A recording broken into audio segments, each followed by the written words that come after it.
If anyone had told me 10 years ago that the most satisfying moment of my life would happen beside my mother's casket, I would have slapped them. 6 years ago, my sister stole my millionaire fiancé and left me for dead. But today, when she saw my quiet, woodworker husband, she froze. The terror on her face when she realized he owned her debt was worth more than any diamond she ever stole. My name is Lorraine Weatherford, and for the better part of 3 decades, I existed as a structural necessity in the lives of others, much like a load-bearing wall that gets covered in drywall and forgotten until the roof threatens to cave in. I was 32 years old, a senior landscape architect at a firm called Urban Grid in downtown Chicago, and I spent my days staring at blueprints that promised a greener, more breathable city while my own life felt suffocatingly gray. The wind off Lake Michigan in February does not just make you cold, it hates you. It finds the gaps in your scarf and the seams of your coat, biting down with a malice that feels personal. That was how I felt walking into the office at 7 o'clock in the morning. Holding a cup of lukewarm coffee that cost me $6, I was the reliable one, the one who arrived before the receptionist and left after the cleaning crew had started vacuuming the carpets. My colleagues admired my discipline, or at least that is what they told me when they dumped their overflow work on my desk at 4 o'clock on a Friday. My family, however, did not admire my discipline. They consumed it, every month, on the 1st. I wrote a check for $2,500 to pay the mortgage on my parents' house in Evanston. My father had retired early due to a bad back that seemed to flare up only when manual labor was required, and my mother was too busy managing the social calendar of a life she could no longer afford to actually work. They lived in a 4-bedroom colonial that was far too big for 2 people, filled with dusty antiques and the ghost of a prosperity that had vanished 10 years ago. I lived in a studio apartment the size of a walk-in closet in a less desirable part of the city, eating instant oatmeal for dinner so they could keep their country club membership. And then there was Clarissa. If I was the foundation, Clarissa was the chandelier, fragile, expensive, and existing solely to be looked at. At 29, my sister was technically an adult, but emotionally she was stuck in a perpetual adolescence funded by my paycheck and the generosity of whatever man she was currently dazzling. She called herself a freelance model and influencer, which in reality meant she posted heavily filtered photos of her latte art and expected the world to applaud. I remember one specific Tuesday evening vividly. I had just finished a 14-hour shift, my eyes burning from staring at CAD renderings of a retention pond. My phone buzzed. It was my mother. "Lorraine, darling," she said, her voice breathy and urgent. "You need to send Clarissa $500, immediately." "Mom," I sighed, rubbing my temples. "I just paid the mortgage. I have barely enough left for my own rent. What does she need for this time?" "It is an investment in her career," my mother snapped, the sweetness evaporating. "She has a casting call for a jewelry brand, and she needs to get her hair done properly. You know Clarissa cannot just walk in there looking like you. She represents this family." That was the dynamic. I was the worker bee, the drab creature who kept the hive running. While Clarissa was the queen who deserved the royal jelly, I sent the money. I always sent the money. I told myself it was easier than fighting, that it was the price of peace. But the tectonic plates of my life began to shift when I met Dominic Thorne. It was at a city council meeting regarding the redevelopment of the South Loop waterfront. My firm was bidding on the landscape design, competing against 3 other heavy hitters. I was presenting our concept, a blend of native prairie grasses and modern steel structures. I was nervous. My hands were shaking slightly as I adjusted the microphone. Then I looked out into the second row and saw him. Dominic Thorne was not handsome in the traditional, polished way. He looked like a predator who had learned to wear a suit. He was a real estate developer who had come up from nothing, fighting his way out of the South Side with knuckles bare and ambition burning hot enough to melt steel. He was listening to me, not looking at my legs or checking his watch, but actually listening to the words coming out of my mouth about soil erosion and pedestrian flow. When the presentation ended, he cornered me by the coffee station. "You are the only person in that room who knows what the hell they are talking about," he said, his voice a low rumble that seemed to vibrate in my chest. "The other guys are selling a fantasy. You are selling something that will actually stand up to a Chicago winter. I like to be practical." "Mr. Thorne," I replied, clutching my portfolio to my chest like a shield. "Dominic," he corrected. "And practical is sexy. Practical makes money. I want your firm on the project, but only if you are the lead architect." We started dating 2 weeks later. It was not a whirlwind romance of roses and violins. It was a meeting of minds.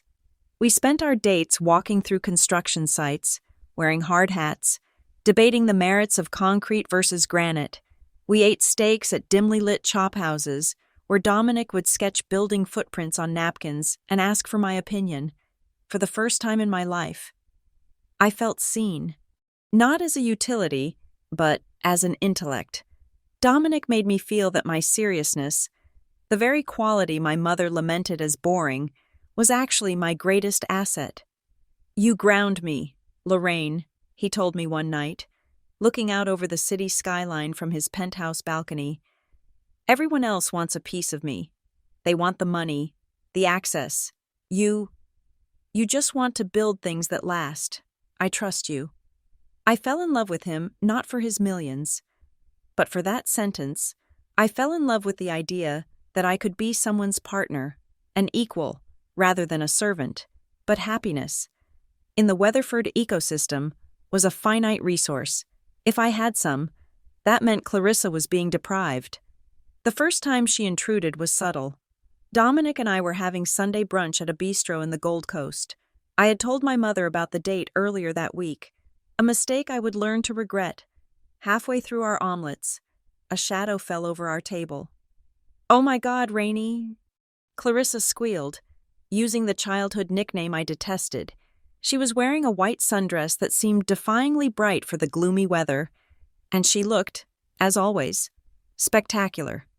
"Mom said you guys might be here. What a crazy coincidence." She did not wait for an invitation. She pulled up a chair, squeezing herself into the small space between Dominic and the wall. "You must be Dominic," she said, turning the full wattage of her charm onto him. She batted her eyelashes, a gesture so cliché it should have been laughable, but on her, it was a weapon. "I have heard so much about you. Lorraine says you are, like, super intense, but you do not look scary to me," Dominic chuckled, shifting in his seat. "I hope not." "I am Clarissa," she said, extending a hand that was manicured to perfection. "The fun sister." For the next hour, I ceased to exist. Clarissa dominated the conversation, telling exaggerated stories about her modeling gigs, asking Dominic incredibly naive questions about real estate that allowed him to mansplain at length, and accidentally brushing her knee against his leg under the table. I sat there, poking at my cold eggs, a familiar knot of anxiety tightening in my stomach. When she finally left, blowing kisses to both of us, Dominic shook his head, smiling. "She is energetic, isn't she?" "She is a lot," I said, trying to keep my voice neutral. "Dominic, she is not usually this aggressive. I'm sorry she crashed our date." "Don't apologize." He waved a hand dismissively. "She is just a kid. She's harmless. Besides, it is nice to see you have family who cares enough to drop by." He did not see it. He saw a bubbly, enthusiastic young woman, not the calculated maneuver of a parasite looking for a new host. Over the next 3 months, the coincidences escalated. Clarissa's car would mysteriously break down 3 blocks from Dominic's office, and she would call him instead of roadside assistance because she lost her AAA card. She suddenly developed a passionate interest in real estate investment and needed Dominic's advice on how to invest the $500 she had essentially stolen from me. I tried to talk to my mother about it. I went to the house in Evanston on a rainy Saturday, finding my mother arranging hydrangeas in the foyer. "Mom, you have to stop telling Clarissa where Dominic and I are going," I said, cutting straight to the chase. "She is showing up everywhere. It is inappropriate." My mother paused, snipping a stem with a sharp click. She turned to me, her expression one of disappointed pity. Lorraine, really? Are you that insecure? It is not insecurity, I argued. It is boundaries. She calls him late at night asking for advice. She asks him to buy her drinks when they run into each other. It makes me uncomfortable. Your sister looks up to you, my mother said, her voice dripping with gaslighting syrup. She admires Dominic. She is just trying to bond with the future brother-in-law. You should be happy she is making an effort. Why do you always have to be so selfish? Lorraine, you have everything: the career, the rich boyfriend. Clarissa is struggling to find her path. Let her have a little light. She is not looking for light. Mom, she is looking for a wallet, I snapped, and immediately regretted it. My mother's face hardened. That is a cruel thing to say about your own sister. Dominic is a powerful man. If you cannot handle a little competition from a girl who is just being friendly, maybe you are not woman enough to keep him. The words cut deep, tapping into the lifelong fear that I was, indeed, not enough, not pretty enough, not fun enough, not worthy enough. So I swallowed my doubt. I forced myself to smile when Clarissa tagged along to a charity gala. Hanging off Dominic's arm while I held his coat, I told myself I was being paranoid. The breaking point of my denial came in late May. I had been working on a submission for the American Institute of Architects' Young Visionary Award for 6 months. It was a brutal process, requiring a portfolio that spanned my entire career. I poured my soul into it, staying up until 3 a.m, surviving on caffeine and sheer will. When the email arrived saying I had won, I actually cried.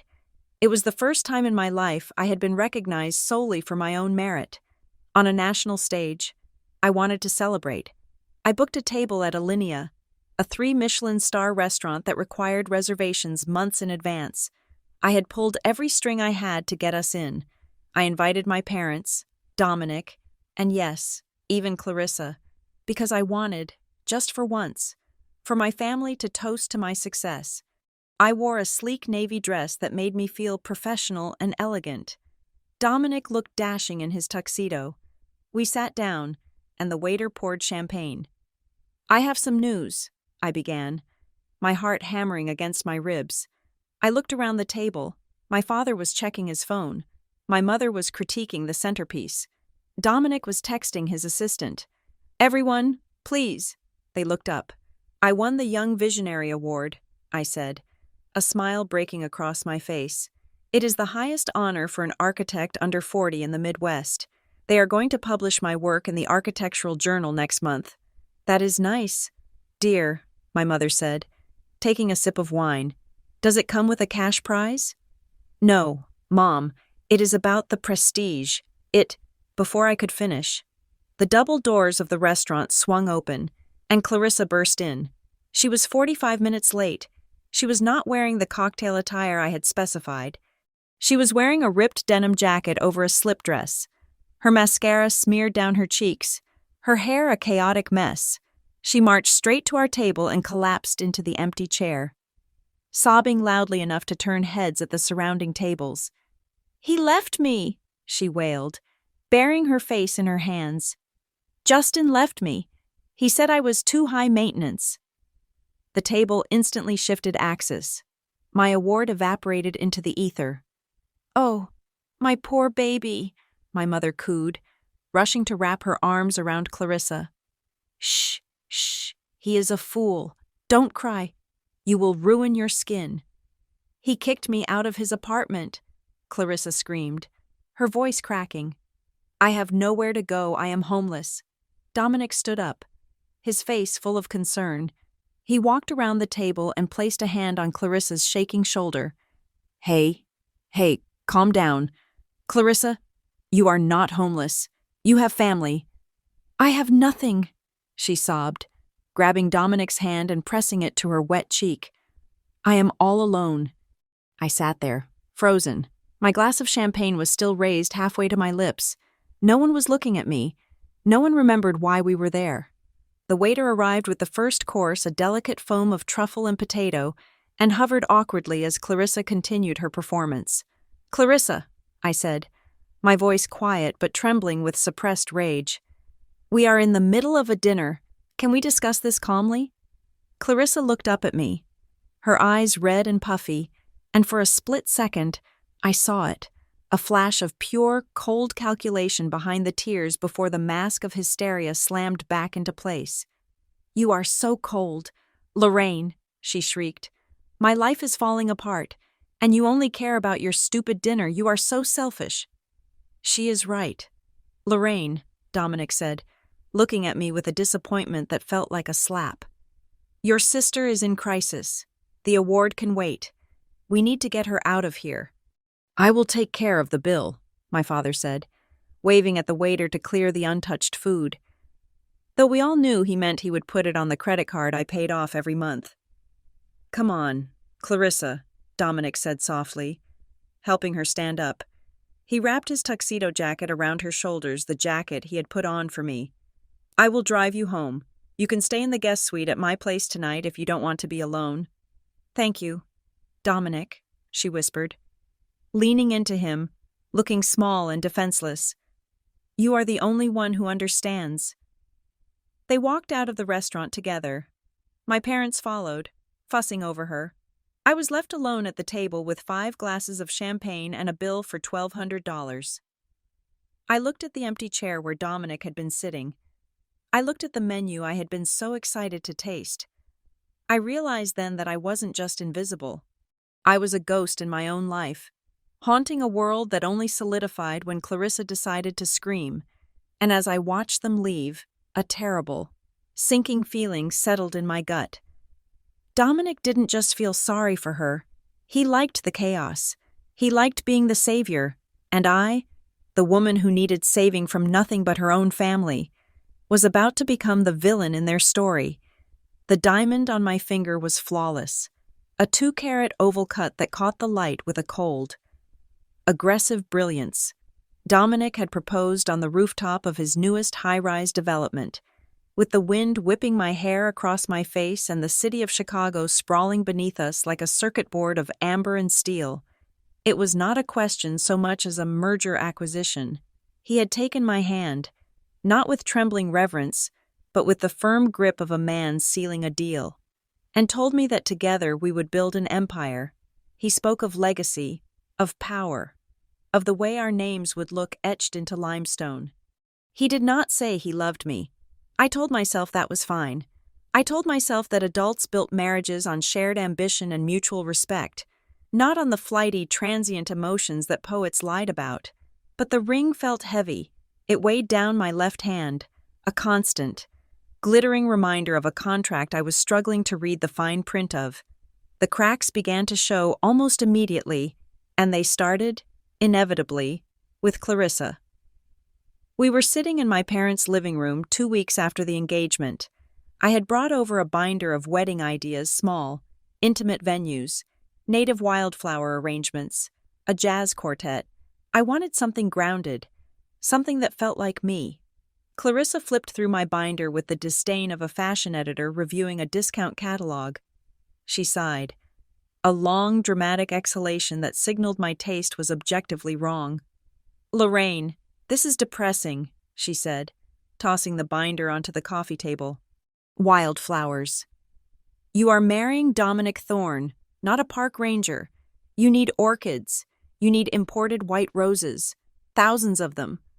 "I like wildflowers," I said, trying to keep my voice even, "and we are looking at the botanical gardens for the venue."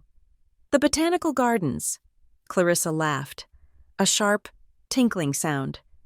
"Do you want your guests to get bitten by mosquitoes? Dominic deserves the grand ballroom at the Palmer House. He deserves a spectacle." "It is my wedding, Clarissa," I said. "It is our family's image," she countered, looking to my mother for support. My mother, who was sipping a gin and tonic at 2 p.m, nodded sagely. "Your sister is right. Lorraine, you have always been so frugal with your imagination. Clarissa has a vision. Let her help you. She knows what people want to see."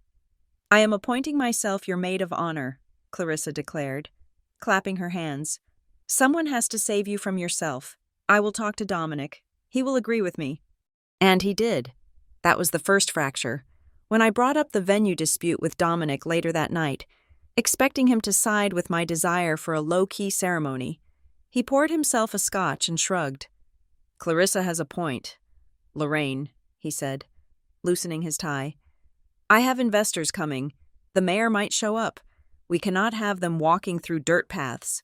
The Palmer House is better optics. Let Clarissa handle the aesthetics. She is good at that fluff. You just focus on whatever it is you do at the firm. Whatever it is I do, the phrase stung more than the dismissal of my wedding plans. He knew exactly what I did. I was the lead architect on the Riverwalk expansion. I was managing a team of 15 people. I was working 14 hours a day. But suddenly, to him, my career was just a hobby that kept me busy while the adults discussed important things like floral arrangements. As the weeks bled into months, the atmosphere in our relationship shifted from a partnership to a dictatorship. The pressure at Urban Grid was mounting. We were behind schedule on the blueprints for a massive library renovation, and my boss was riding me hard. I was coming home at 9 or 10 at night, exhausted, my eyes blurry, my back aching. I wanted to come home to a partner who would ask me about the load-bearing calculations, or pour me a glass of wine and sit in companionable silence. Instead, I came home to criticism. You look tired, Dominic said one evening as I walked through the door. He was dressed in a tuxedo, smelling of expensive cologne. We have the gala for the Children's Hospital in an hour. Please tell me you are not wearing that pantsuit. I worked all day. Dominic, I said, dropping my bag. I just need 20 minutes to shower and change. Clarissa has been ready for 3 hours, he muttered, checking his watch. She is meeting us there. You know, she sent me photos of her dress. It is stunning, vibrant. You always wear gray or black. It makes you look severe. I am an architect, not a showgirl, I snapped. You are a buzzkill, he shot back, his eyes cold. Try to smile tonight. For my sake. I need a wife who lights up a room, not one who sucks the oxygen out of it. I went to the bathroom and cried for exactly 4 minutes while the shower ran to mask the sound. Then I put on my black dress, applied red lipstick to mask the fatigue, and went to the gala. Clarissa was there, of course. She was wearing a scarlet gown with a slit that went up to her hip, and she was holding court in the center of the room, laughing loudly at something a potential investor said. Dominic was by her side, his hand resting casually on the small of her back. They looked like the couple. I looked like the assistant. The disappearances started shortly after that. Dominic began missing our scheduled lunch dates. He canceled strategy meetings for our personal real estate portfolio. His calendar, which we used to share, became a wall of vague blocks labeled client meeting or site visit. I have to hustle, Lorraine, he said when I questioned him. The market is volatile. I am meeting with partners from overseas. It is boring stuff. You would hate it. At the same time, Clarissa became elusive. Usually, she texted me 5 times a day to ask for money or complain about her latest breakup. Now, days would go by without a word. When I called my mother to ask where she was, the answers were evasive. Oh, she is finding herself, my mother said breezily. She is taking some workshops, networking. She is finally growing up. Lorraine, you should be proud. I wanted to believe it. I desperately wanted to believe that my sister was turning a corner and that my fiancé was just working hard to secure our future. But the architect in me knew that when the measurements do not add up, the structure is unsound. The evidence arrived on a Tuesday in October. I had been in Detroit for 2 days inspecting a potential site for a new park. I came home a day early because the client had canceled the walkthrough. I let myself into Dominic's penthouse, grateful for the silence.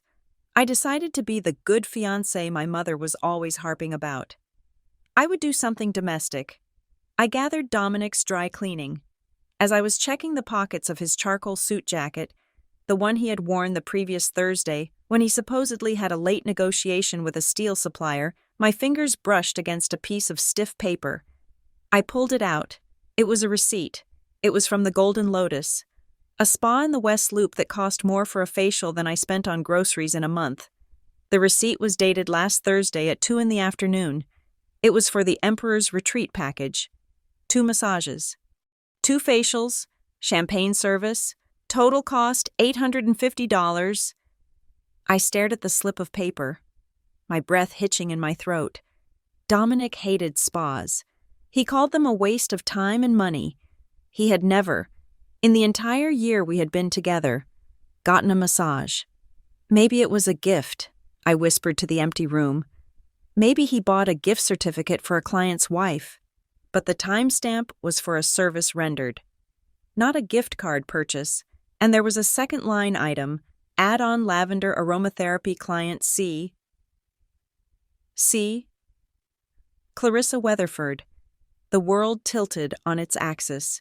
I sat down on the edge of the bed, the receipt crinkling in my fist. My mind raced, trying to find a logical explanation that didn't involve a knife in my back. Maybe Clarissa had begged him. Maybe she was stressed. And he, being the generous future brother-in-law, had treated her. But why hide it? Why tell me he was at a steel negotiation? I needed to talk to someone. I called my mother. It was a mistake, but I had no one else. The isolation Dominic had engineered, coupled with my own workaholism, meant my circle of friends had shrunk to zero. "Mom," I said, trying to keep the tremor out of my voice. "I found something. I found a receipt for a spa day. Dominic and Clarissa. They went together last week when he told me he was working." There was a pause on the other end of the line. A long, heavy silence. "Lorraine," my mother said finally, her tone warning. "Are you spying on him?" I was doing his laundry. I cried. "Mom, he lied to me. He took her to a couple's spa day." "You are overreacting," she said, her voice dropping to that conspiratorial whisper she used when she was delivering a hard truth. "Dominic is a generous man. Your sister has been feeling down lately. He probably just wanted to cheer her up. He knows you're too busy with your little drawings to enjoy things like that." "My little drawings pay your mortgage." "Mom," I said, the bitterness spilling over. "Don't be vulgar. Lorraine, listen to me. A man like Dominic needs a woman who is soft, a woman who is available. You are always working. You are always tired. You wear those shapeless suits. Can you blame him for wanting a little feminine energy around if he took Clarissa to a spa? It is because she knows how to be grateful. She knows how to make a man feel like a king. Instead of accusing him, maybe you should take a look in the mirror and ask yourself why your fiancé prefers your sister's company. Are you saying this is my fault?" I asked, incredulous. "Are you saying it is okay for him to date my sister while he is engaged to me?" "I am saying you need to be smart," she snapped. "Do not throw away a millionaire because of your jealousy. Fix your hair, put on some perfume, be a wife, not a boss, and stop digging for problems where there aren't any." She hung up. I sat there for a long time, the phone dark in my hand. The gaslighting was so complete, so seamless, that for a moment I actually wondered if she was right. Was I too hard? Was I too boring? Was it my fault that Dominic sought softness elsewhere? No. The structural engineer in my brain asserted itself. Facts are facts. Lying is a structural defect. Betrayal is a load that causes collapse. I did not confront him that night. I needed more proof. I needed to see the cracks with my own eyes before I took a sledgehammer to the wall. I put the receipt back in his pocket. I cooked dinner. I smiled when he came home. I let him kiss me on the cheek, his lips feeling like dry paper. The final blow came 3 days later. It was a Friday. I left the office at 3 o'clock in the afternoon. I told my assistant I had a migraine, which was not a lie. The tension in my neck was so severe I could barely turn my head. I drove to Dominic's house in the suburbs, the sprawling estate he had bought for our future family, but which he currently lived in alone because I still insisted on keeping my apartment until the wedding. I had a key. I was going to surprise him. Maybe cook a nice meal. Maybe try to follow my mother's toxic advice and be softer. I wanted to save this. God help me. I still wanted to save it. I pulled into the long driveway. The house was massive. a modern fortress of glass and stone. I pressed the remote for the garage door. The heavy metal gate rumbled upward, revealing the three-car interior. My parking spot, the one on the left. Next to Dominic's black Aston Martin, was occupied. It was a red convertible, a Mercedes. I knew that car. I paid the insurance on that car. It was Clarissa's car. My heart hammered against my ribs like a trapped bird. I put my car in park and turned off the engine. The silence in the garage was deafening. Why was she here? It was 3:30 on a Friday. Dominic was supposed to be at a site meeting in Naperville. Clarissa was supposed to be at a yoga retreat. She had asked me for $200 to attend. I stepped out of my car. My legs felt numb. I walked toward the door that led into the kitchen. I could hear music, soft jazz, the kind Dominic liked. I opened the door quietly. The house smelled of roasted garlic and rosemary. Someone was cooking. I walked through the mudroom, my heels clicking on the tile. Though I tried to be silent, I reached the hallway that looked into the open-concept kitchen and living area. There were 2 wine glasses on the granite island, a bottle of red wine, uncorked and half empty. A woman's purse, Clarissa's designer bag, was thrown carelessly onto the sofa. And then I heard it. Laughter. It came from upstairs, from the master bedroom. It was Clarissa's laugh, unmistakable, loud, uninhibited, and intimate, followed by the deep, rumbling murmur of Dominic's voice. I stood at the bottom of the stairs, my hand gripping the banister so hard my knuckles turned white. The crack in the glass was no longer a hairline fracture. The glass had shattered, and I was standing barefoot in the shards. I wasn't paranoid. I wasn't insecure. I was the architect of a life that had been condemned from the start, built on a foundation of lies by the 2 people I was supposed to trust most in the world. I took a breath, a long, shaky inhale that tasted of betrayal and rosemary, and I began to climb the stairs. The door to the master bedroom was ajar, leaving a gap of darkness that sliced through the afternoon light. I did not kick it open. I did not scream. I simply pushed the heavy oak panel with the tips of my cold fingers, and it swung inward on silent, well-oiled hinges. The scene before me was not a blurry confusion. It was hyper-realistic, etched into my retinas with the sharpness of a high-resolution photograph. The duvet, a charcoal gray silk I had selected 3 months ago, was tangled at the foot of the bed. Clarissa was sitting up against the headboard, her bare shoulders framed by the pillows. Dominic was standing by the window, buttoning his shirt. They did not jump. They did not scramble to cover themselves in shame. That was the first thing that hit me, the absolute, suffocating lack of panic. Dominic turned to look at me. His expression was not one of guilt, but of mild irritation, as if I were a waitress who had brought the wrong order to his table. "You are early," he said. His voice was flat, devoid of emotion. Clarissa pulled the sheet up to her chest, but the smirk playing on her lips was undeniable. "I told you she has a key. Dom, you really should have changed the locks." I stood there, my car keys cutting into the palm of my hand. The air in the room smelled of sex and that cloying, floral perfume. Clarissa wore a scent that now smelled like rotting flowers. "Why?" I asked. It was the only word my brain could formulate. Dominic walked over to the dresser and picked up his watch, sliding it onto his wrist with practiced ease. "Don't make a scene, Lorraine. We are adults. This has been coming for a long time." "A long time." I choked out. "We are getting married in 4 months. I just paid the deposit on the catering hall." "You paid the deposit," Dominic corrected, turning to face me fully. "You plan everything. You organize everything. You structure our life like it is one of your blueprints. But here's the thing, Lorraine, I do not want to live in a blueprint. I want to live in a palace." He gestured toward Clarissa, who was watching us with the rapt attention of a spectator at a tennis match. "Look at her," Dominic said. "She is vibrant. She is spontaneous. She knows how to make a man feel like a man, not a project manager. When I am with you, I feel like I am at a board meeting. When I'm with Clarissa, I feel like I am alive." "She is my sister," I whispered, the horror of it finally seeping into my marrow. Dominic, she is my little sister. She is the woman I want, he said, cold as ice. I need a wife who fits my lifestyle. Lorraine, I need someone who looks good on my arm at galas. Someone who can charm investors with a smile, not bore them with statistics about sustainable concrete. You are a worker. You are great at what you do.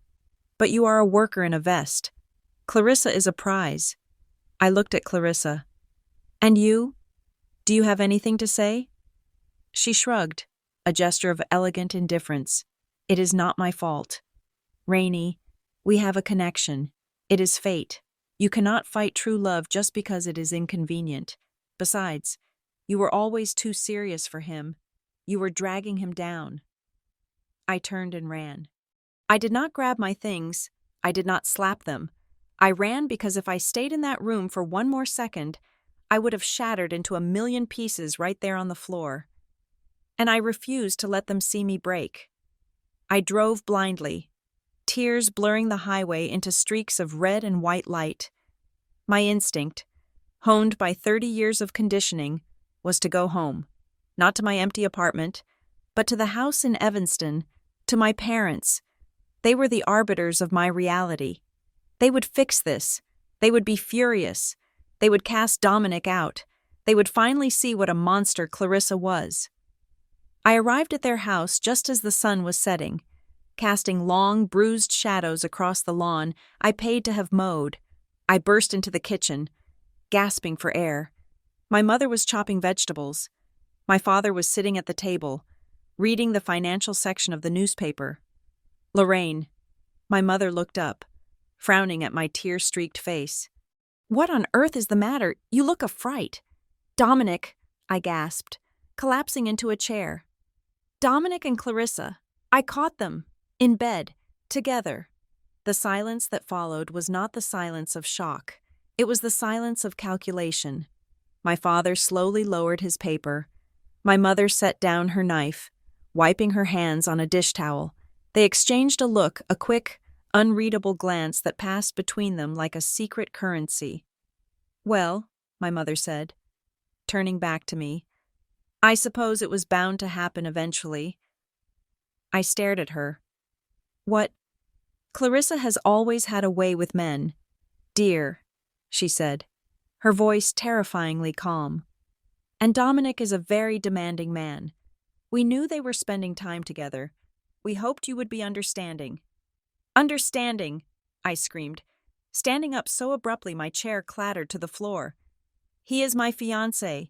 She is my sister. They are sleeping together. Lower your voice, my father commanded, taking off his reading glasses. The neighbors will hear. Look, Lorraine, be practical. Dominic is a significant asset to this family. His connections, his financial standing. We cannot afford to alienate him. He cheated on me. He chose a different path, my mother corrected. Listen to me, Lorraine, you are strong. You have your career. You have your independence. You can survive on your own. But Clarissa, she is fragile. She has no career, no savings. She needs someone like Dominic to take care of her. If she marries him, the money stays in the family. We are all taken care of. If you force him to choose, he might leave both of you. And then where would we be? I felt the blood drain from my face. My knees gave way, and I sank back into the chair. You are choosing her. You are choosing her happiness over my dignity because she is useless and I am useful. We are choosing survival, my father said gruffly. Dominic has promised to pay off the rest of the mortgage and fund your mother's hip surgery next year. Can you do that with your salary? No. So swallow your pride. Lorraine, be the bigger person. Step aside and let your sister have this. She needs it more than you do. I looked at them, the people I had worked for, sacrificed for, lived for. I saw them for the first time not as parents, but as parasites who had finally found a fatter host. I am done, I said, my voice barely a whisper. I am done paying for this house. I am done paying for her mistakes. I am done with all of you. Don't be dramatic, my mother scoffed, turning back to her vegetables. You will calm down in a few days. We will see you at Sunday dinner. I walked out of that house and I knew, with a certainty that froze my heart, that I would never step foot in it again. But Dominic was not finished with me. He was a man who believed in scorched earth tactics. He did not just want to leave me. He wanted to ensure I could never retaliate. On Monday morning, I walked into Urban Grid, my eyes swollen behind dark sunglasses. I went straight to my desk, intending to bury myself in the Riverwalk blueprints, but my computer was locked. My access card did not work on the server room door. Lorraine, it was the senior partner, Mr. Henderson. He stood at the door of his office, looking uncomfortable. "Can I see you for a moment?" I walked into his office. He did not ask me to sit. "We have had a situation," he said, refusing to meet my eyes. "Thorn Development contacted us this morning. They are threatening to pull the contract for the Riverwalk project." "Why?" I asked, though I already knew. "They have cited creative differences." "Mr. Henderson said, clearing his throat, "Dominic Thorne explicitly stated that he does not feel comfortable working with our firm as long as you are the lead architect. In fact, he said he will blacklist us from every major bid in the city if you remain on his projects." "So you are firing me?" I asked. "We are restructuring," he said, sliding a manila envelope across the desk. "We cannot lose the Thorne account. Lorraine, it is 40% of our projected revenue for the next 2 years. He also requested that we transfer the design credit for the preliminary phase to a consultancy firm called Clarissa Creative Concepts." My stomach turned. "That is not even a real firm. That is a shell company for my sister. It is a condition of the contract renewal." "Mr. Henderson said, looking down at his shoes, "I am sorry, Lorraine. You are a talented architect, but this is business. Here is your severance. 2 weeks' pay." I took the envelope. I did not argue. I did not beg.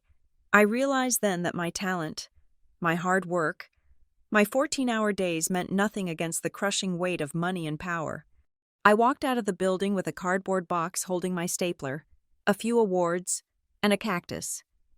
I stood on the sidewalk, the wind swirling around me, and realized I had absolutely nothing. No fiancé, no family, no job, no real home either, since I could no longer afford my apartment without an income. I was 32 years old, and my life had fallen apart as completely as one of Dominic's old buildings.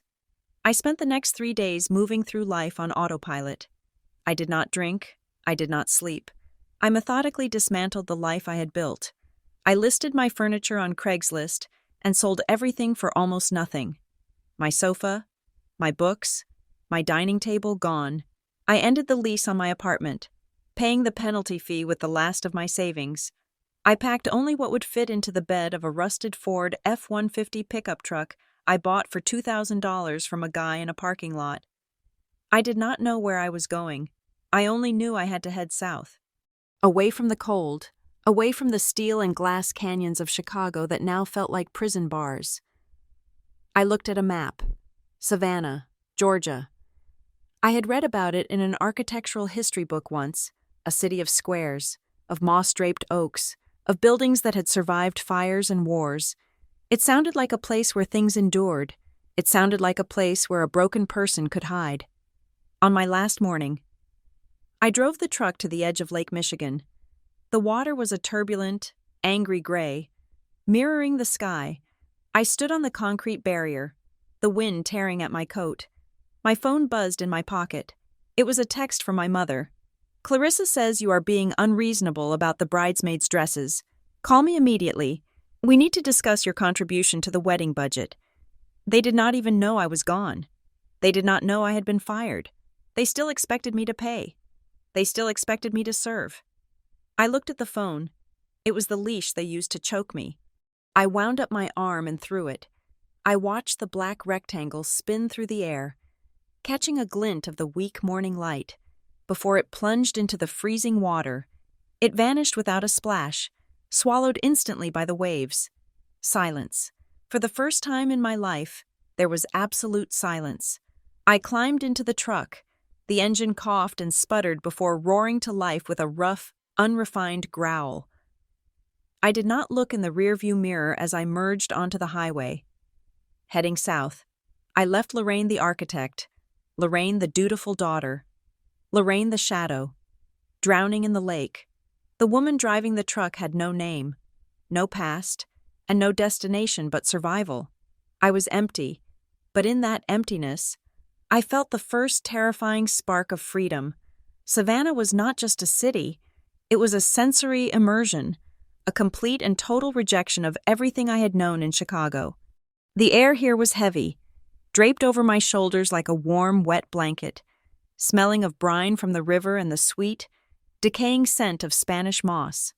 In Chicago, architecture was about conquering the sky, about steel piercing the clouds and glass reflecting the cold ambition of the streets below. Here, architecture was about surrendering to the earth. It was about brick that had breathed for 200 years, iron gates that had rusted into art, and oak trees that buckled the sidewalks with the slow, patient strength of time. I rented a carriage house behind a larger, crumbling Victorian mansion on Jones Street. It was small, barely 600 square feet, with wide pine floorboards that groaned under my feet and windows that rattled when the wind blew off the Atlantic. It cost me $800 a month, a fraction of my old rent, but for the first time in years, I slept through the night. I did not wake up checking my email. I did not wake up wondering if my existence justified the space I took up. I found a job not at a prestigious firm, but at a small restoration workshop called Legacy Joinery, tucked away in a warehouse district that was slowly being gentrified. The owner, a gruff old man who had more sawdust in his beard than hair on his head, hired me because I knew the difference between heart pine and sap pine, not because I had won awards. "We don't build monuments here, girl," he had told me on my first day, handing me a scraper. "We just try to keep the past from falling down." That became my therapy. For 10 hours a day, I did not look at a computer screen. I stripped layers of lead paint off fireplace mantles. I sanded down mahogany doors until my fingerprints were worn smooth. I learned the rhythm of manual labor, the way your muscles ache with a good, honest tiredness that feels like an accomplishment rather than a depletion. There was something profoundly healing about taking something broken, something neglected and covered in the grime of decades, and revealing the beauty that had been there all along. It was a metaphor I was not quite ready to apply to myself, but my hands understood it even if my heart was still catching up. It was in this state of quiet reconstruction that I met Elias. I was at a salvage yard on the outskirts of the city, hunting for a specific type of brass hinge for a project I was working on. It was a Saturday morning in July. The heat was already rising from the pavement in shimmering waves. I was digging through a bin of mismatched hardware, my hands covered in dust, wearing a pair of denim overalls and a t-shirt stained with walnut stain. "You are going to need a finer thread for that if you are working with oak," a voice said behind me. I turned around. Standing there was a man who looked like he had just rolled out from under a house. He was wearing canvas work pants that were more patch than fabric, and a gray t-shirt that was covered in plaster dust and what looked like dried blue paint. He had a smudge of dirt on his cheekbone, and his dark hair was a chaotic mess, held back by a bandana. But his eyes, they were the color of the Atlantic after a storm a-deep, intelligent gray-blue that seemed to see right through the grease and the grime. "I am working with heart pine, actually," I replied, holding up the hinge. "Reclaimed from a textile mill," he smiled, and the skin around his eyes crinkled in a way that made my breath catch. It was not the shark-like grin of the developers I was used to. It was warm. It was genuine. "Heart pine," he said, nodding appreciatively. "Tough stuff. It fights back. I am Elias." "Lorraine?" I said. "Well, Lorraine, if you are wrestling with heart pine, you might want to check the bin in the back corner. They just brought in some hardware from an 1880s farmhouse. Might be more your speed." He walked me back there, and we spent the next 40 minutes standing in a dusty warehouse, debating the merits of linseed oil versus tung oil. I learned he was a freelance carpenter, a man who fixed wobbly tables and restored old porches. He spoke about wood the way some men spoke about women, with reverence, with an understanding of its temperament and its needs. We did not exchange business cards. We did not connect on LinkedIn. He simply asked if I wanted to get a coffee from the food truck parked outside. "I look like a disaster," I said, gesturing to my stained clothes. "You look like you work for a living," he replied, taking a sip of his black coffee. There is nothing more honest than that. Our courtship, if you could call it that, was devoid of the performance art that had defined my relationship with Dominic. There were no reservations at Michelin star restaurants. There were no galas. There was no pressure to be witty or decorative. We met on Tuesday evenings to walk through the squares. We would wander under the canopy of the live oaks, the Spanish moss brushing the tops of our heads like ghostly fingers. We ate shrimp po' boys, wrapped in butcher paper. Sitting on a bench in Forsyth Park, watching the tourists take photos of the fountain. I realized, with a start, that I had never actually had a conversation with Dominic that was not about the future, about the next deal, the next house, the next step in the plan. With Elias, we lived entirely in the present. We talked about the humidity. We talked about the way the light hit the bricks on Jones Street at sunset. We talked about the texture of things. One evening, about 3 months after we met, we were sitting on the edge of the river, watching the massive cargo ships navigate the channel. The sun was setting, painting the sky in bruises of purple and orange. "You have sad eyes, Lorraine," Elias said softly. He was whittling a small piece of cedar with a pocket knife, his hands moving with a fluid, unconscious grace. "Even when you smile, they are sad. Who hurt you?" I stiffened, the instinct to deflect, to present the perfect facade I had been trained to maintain, rose up in my throat. But then I looked at him. I saw the paint on his knuckles, the calm steadiness of his presence. So I told him. I did not use names. I did not mention the millions of dollars or the specific architecture firm. I just told him about a woman who had given everything she had to build a life for people who saw her only as a resource. I told him about the sister who took what she wanted because she believed she deserved it, and the man who mistook sparkle for substance. I told him about the coldness of the lake and the feeling of being discarded. I spoke for 20 minutes. Elias did not interrupt. He did not offer platitudes. He did not tell me I was better off without them. He just listened, his knife pausing in its work. When I finished, I felt exposed, raw. I waited for him to judge me, to tell me I should have fought harder or been smarter. Instead, Elias reached out and took my hand. His palm was rough, calloused, warm. He turned my hand over, tracing the lines on my palm with his thumb. "You know," he said, his voice low and rhythmic like the river's current. "When we work with old wood, the pieces that have the most character are the ones that have been through the fire, the ones that stood on the weather side of the house, taking the rain and the wind year after year. The grain gets tighter, the color gets deeper. It is harder to work with, sure, but once you polish it up, it is unbreakable. The more weather the wood endures, the more beautiful the grain." He looked up at me then. "You are just weather-hardened. Lorraine, that is not damage, that is value." I cried then. Not the polite, silent weeping I had done in Chicago bathrooms, but ugly, heaving sobs that shook my shoulders. Elias just held me, his arms smelling of cedar and rain, anchoring me until the storm passed. As the months turned into a year, I began to notice things about Elias that unsettled my previous understanding of men. Dominic had never known how I took my coffee, despite 3 years of me drinking it in front of him. He never knew that I hated the sound of styrofoam rubbing together, or that I got cold in air conditioning. Elias knew. If we were walking and the wind picked up, he would move to the windward side of me without breaking his stride. When I had a bad day at the workshop and my hands were cramping, I would come over to his small apartment to find a bowl of hot water with Epsom salts waiting for me. He remembered that I liked the crust cut off my toast, a silly childhood preference I had mentioned once in passing. "How do you remember that?" I asked him one morning, watching him carefully slice the edges off the sourdough. "I pay attention to things that matter," he said simply, not looking up, but there were moments, tiny fractures in the image of the simple carpenter, that gave me pause. One humid afternoon, I came over to his place earlier than we had planned. The door was unlocked, so I let myself in. He was out on the small balcony that overlooked the alley. His back to me. He was on the phone. His posture was different. Gone was the relaxed slump of the workman. He was standing ramrod straight, one hand in his pocket, the other holding the phone with a tension I had never seen.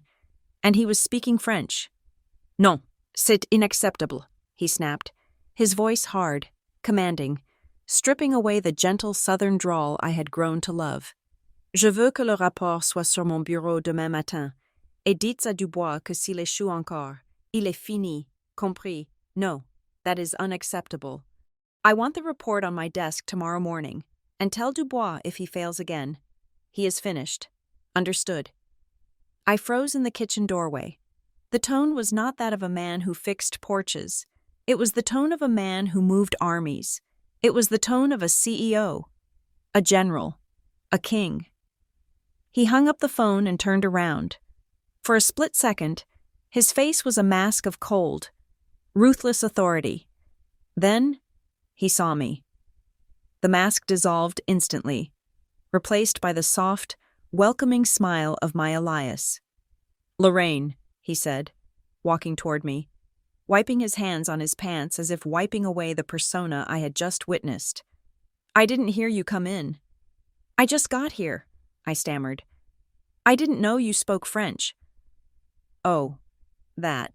He waved a hand dismissively, pulling me into a hug. "My grandmother was Cajun, from Louisiana. I picked up a few things, just arguing with a supplier about some lumber prices. You know how they try to cheat us small guys?" It was a lie. I knew it was a lie. No one argues about lumber prices with that kind of diction, that kind of lethal precision. But as I buried my face in his chest, smelling the familiar scent of sawdust and soap, I chose to ignore it. I had spent my life analyzing blueprints, looking for structural flaws, anticipating the collapse. I was tired of being suspicious. I was tired of waiting for the other shoe to drop. Elias was kind. He was present. He loved me.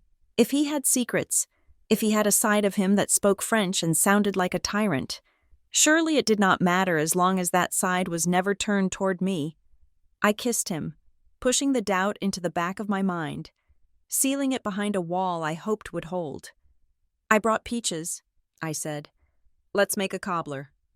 "That sounds perfect," he said, and he kissed the top of my head. The carpenter once more. But as he turned to get the bowl, I saw him check his phone one last time, his eyes narrowing with a shark-like intensity before he slipped it into his pocket and returned to the simple, quiet life we had built together. 2 years had passed since I crossed the state line into Georgia, and in that time, the girl who had fled Chicago in a rusted truck had ceased to exist. In her place stood a woman who smelled of cedar dust and rain. A woman who had calluses on her palms and a peace in her heart that no amount of money could purchase. I had fallen in love with Elias Vance, not as a drowning swimmer grabs a life raft, but as a tree takes root in the earth. It was a slow, steady deepening. I loved the way he hummed off-key when he was sanding a table. I loved the way he looked at me across the workshop floor, his eyes crinkling with a private joke only we understood. For the first time in my life, I was not loved for what I could build, earn, or fix.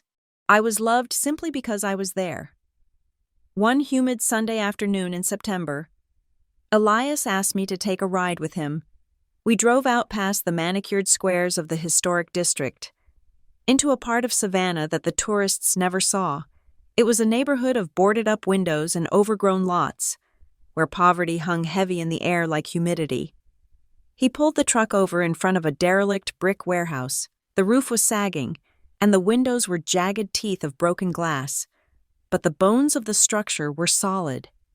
"What is this place?" I asked, shielding my eyes from the sun.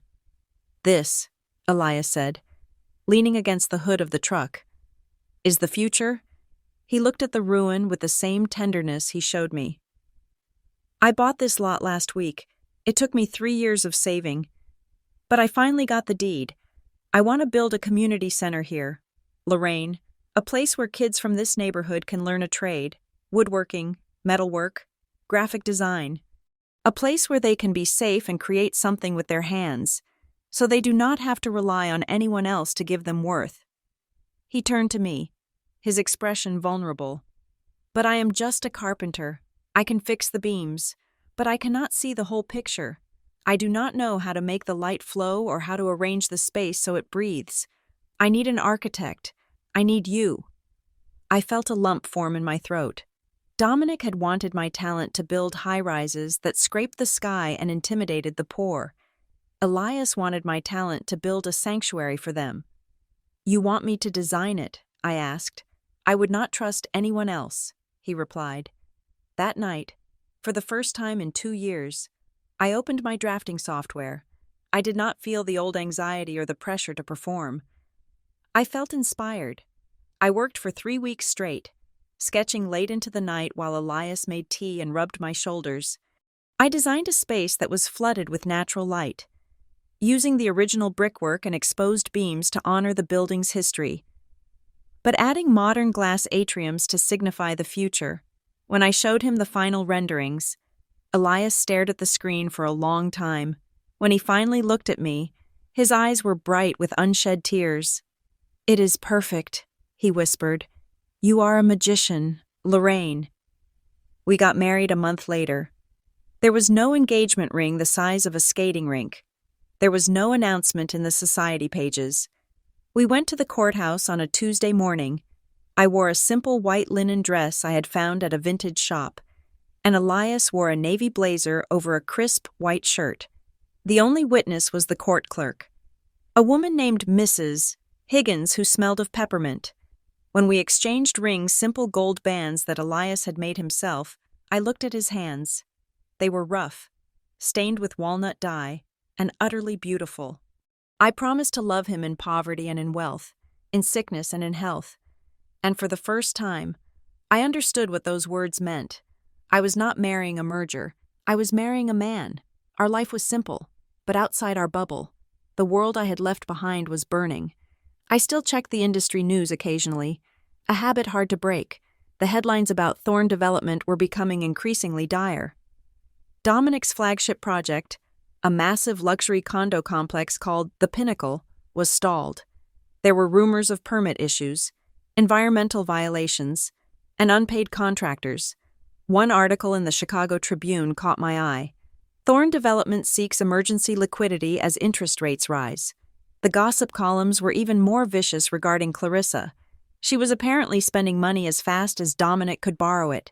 There were photos of her at fashion weeks in Paris and Milan, draped in couture, while her husband was fighting off creditors back home. They were the picture of desperate decadence, dancing on the edge of a volcano. "You are reading about them again," Elias said one evening, coming up behind me as I scrolled through a news report on my tablet. "It is hard not to watch a train wreck," I admitted, closing the tab. "Dominic is over-leveraged. He always thought he could charm his way out of math. He is finding out that numbers do not care about charisma. Greed eats its own tail eventually," Elias said, placing a kiss on my neck. "Come to bed. Let them ruin themselves." But Elias had his own mysteries. Every few months, he would tell me he had to go on a sourcing trip. He claimed he needed to go to Oregon to find old-growth Douglas fir, or to Maine to salvage timber from a collapsed barn. He would be gone for 3 or 4 days at a time. During these trips, he was hard to reach. He would call me late at night, his voice sounding tired but strangely energized. "How is the wood?" I would ask. "Good," he would say, his answer always vague. "Tricky negotiations. These old farmers drive a hard bargain." I tried not to be suspicious. I trusted him, but there were inconsistencies. Once, when he came back from a trip to dusty rural Vermont, I unpacked his suitcase to do laundry. Beneath his flannel shirts and work pants, I found a dry cleaning tag attached to a pair of black dress socks. The tag was from a service in Manhattan. And then there was the money. Elias lived simply, but whenever we needed something for the house, a new roof, a high-end espresso machine, the money was just there. He paid in cash. He said he had savings from the good years, but the math of a freelance carpenter's salary did not quite add up to the ease with which he solved financial problems. I pushed these thoughts away. I remembered the French phone call. I remembered the socks. But I looked at the man who built me a bookshelf because I mentioned I had too many novels, and I decided that whatever secrets he kept, they were not secrets that threatened us. The bubble burst on a rainy Tuesday in November. I was at the workshop, varnishing a set of chairs. When the mailman delivered a letter, it had been forwarded 3 times. It had the stamp of Urban Grid, my old firm, then the address of a temporary apartment I had stayed in for a week, and finally, my address in Savannah. The handwriting on the envelope was shaky, but I recognized it instantly. It was my father's. My hands trembled as I tore it open. Lorraine, I do not know if you will ever get this. I do not know where you are. You have made it very hard to find you. Your mother is sick. It is her heart. The doctors say it is congestive heart failure. She has been in the hospital for 2 weeks. She is fading. Lorraine, she asks for you when she is confused. She calls out your name. We have not been the parents you deserved.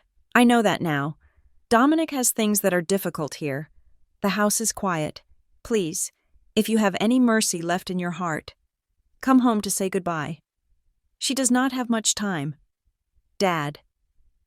I sat down on the dusty floor of the workshop, the letter crumpling in my hand. A scream built in my chest, a mixture of grief and rage.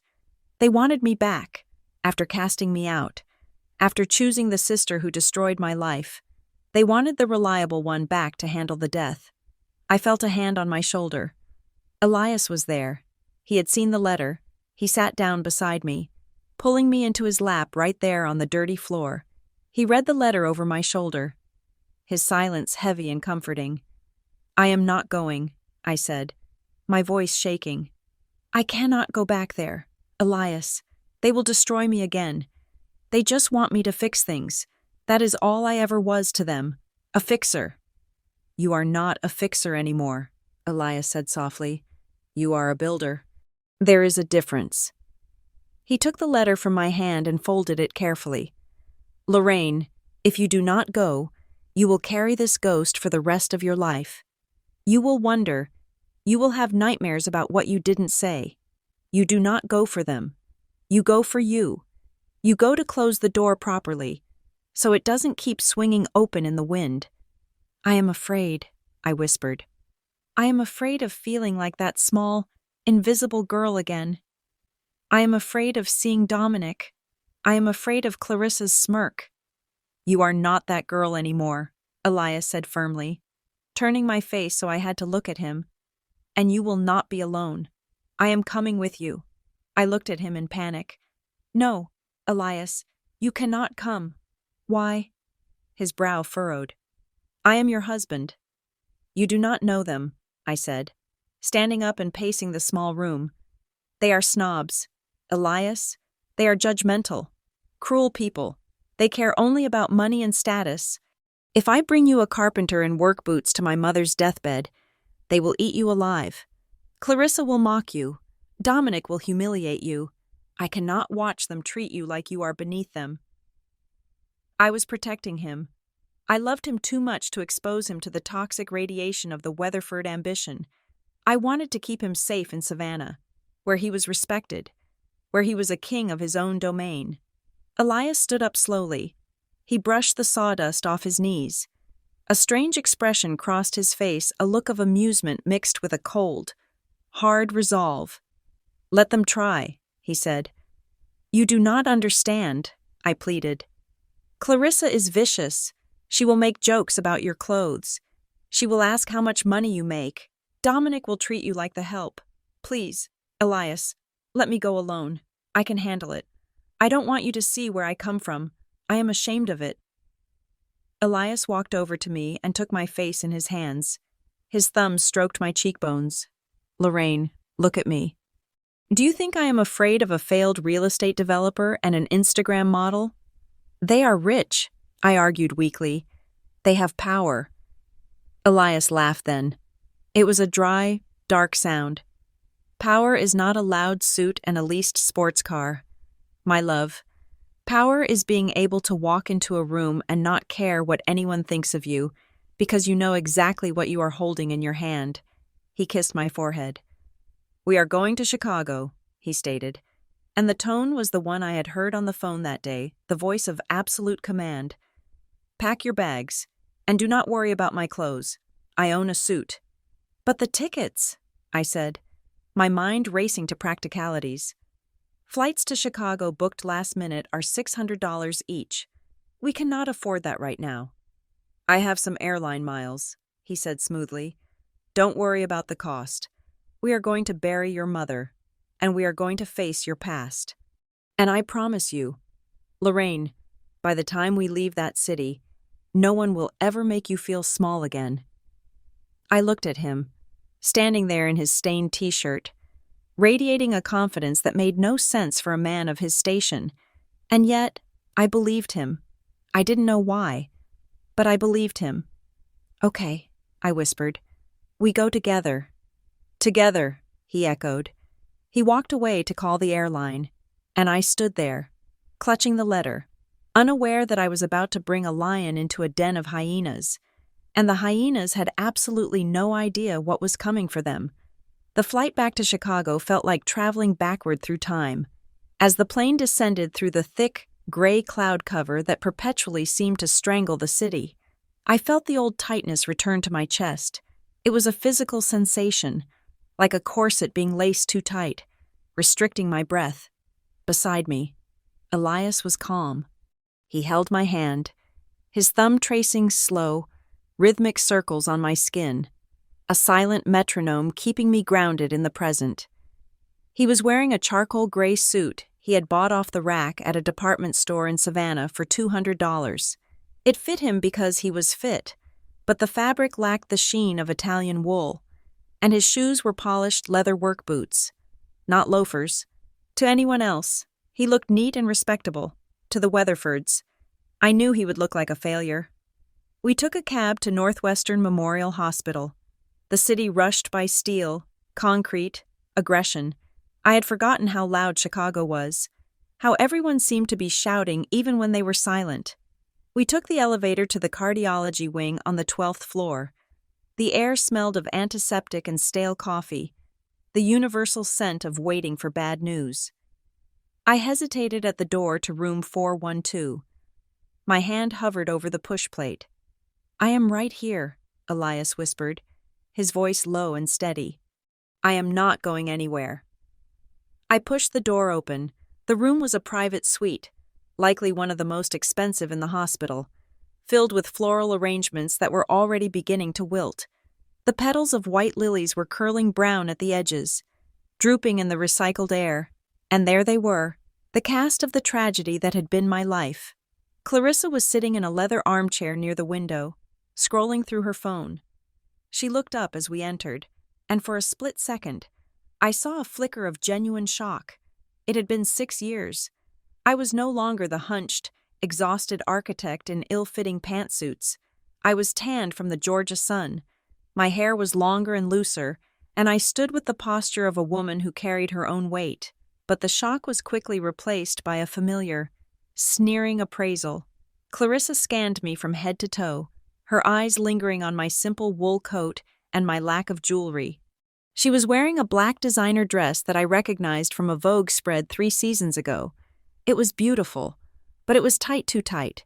It looked uncomfortable, binding her like a casing. Her makeup was flawless, a heavy armor of contour and highlight, but it could not hide the tension lines around her mouth or the tired dullness in her eyes. Dominic stood near the foot of the bed. If Clarissa looked preserved, Dominic looked eroded. The 6 years had not been kind to him. He had gained at least 30 pounds, his neck spilling over the collar of his dress shirt.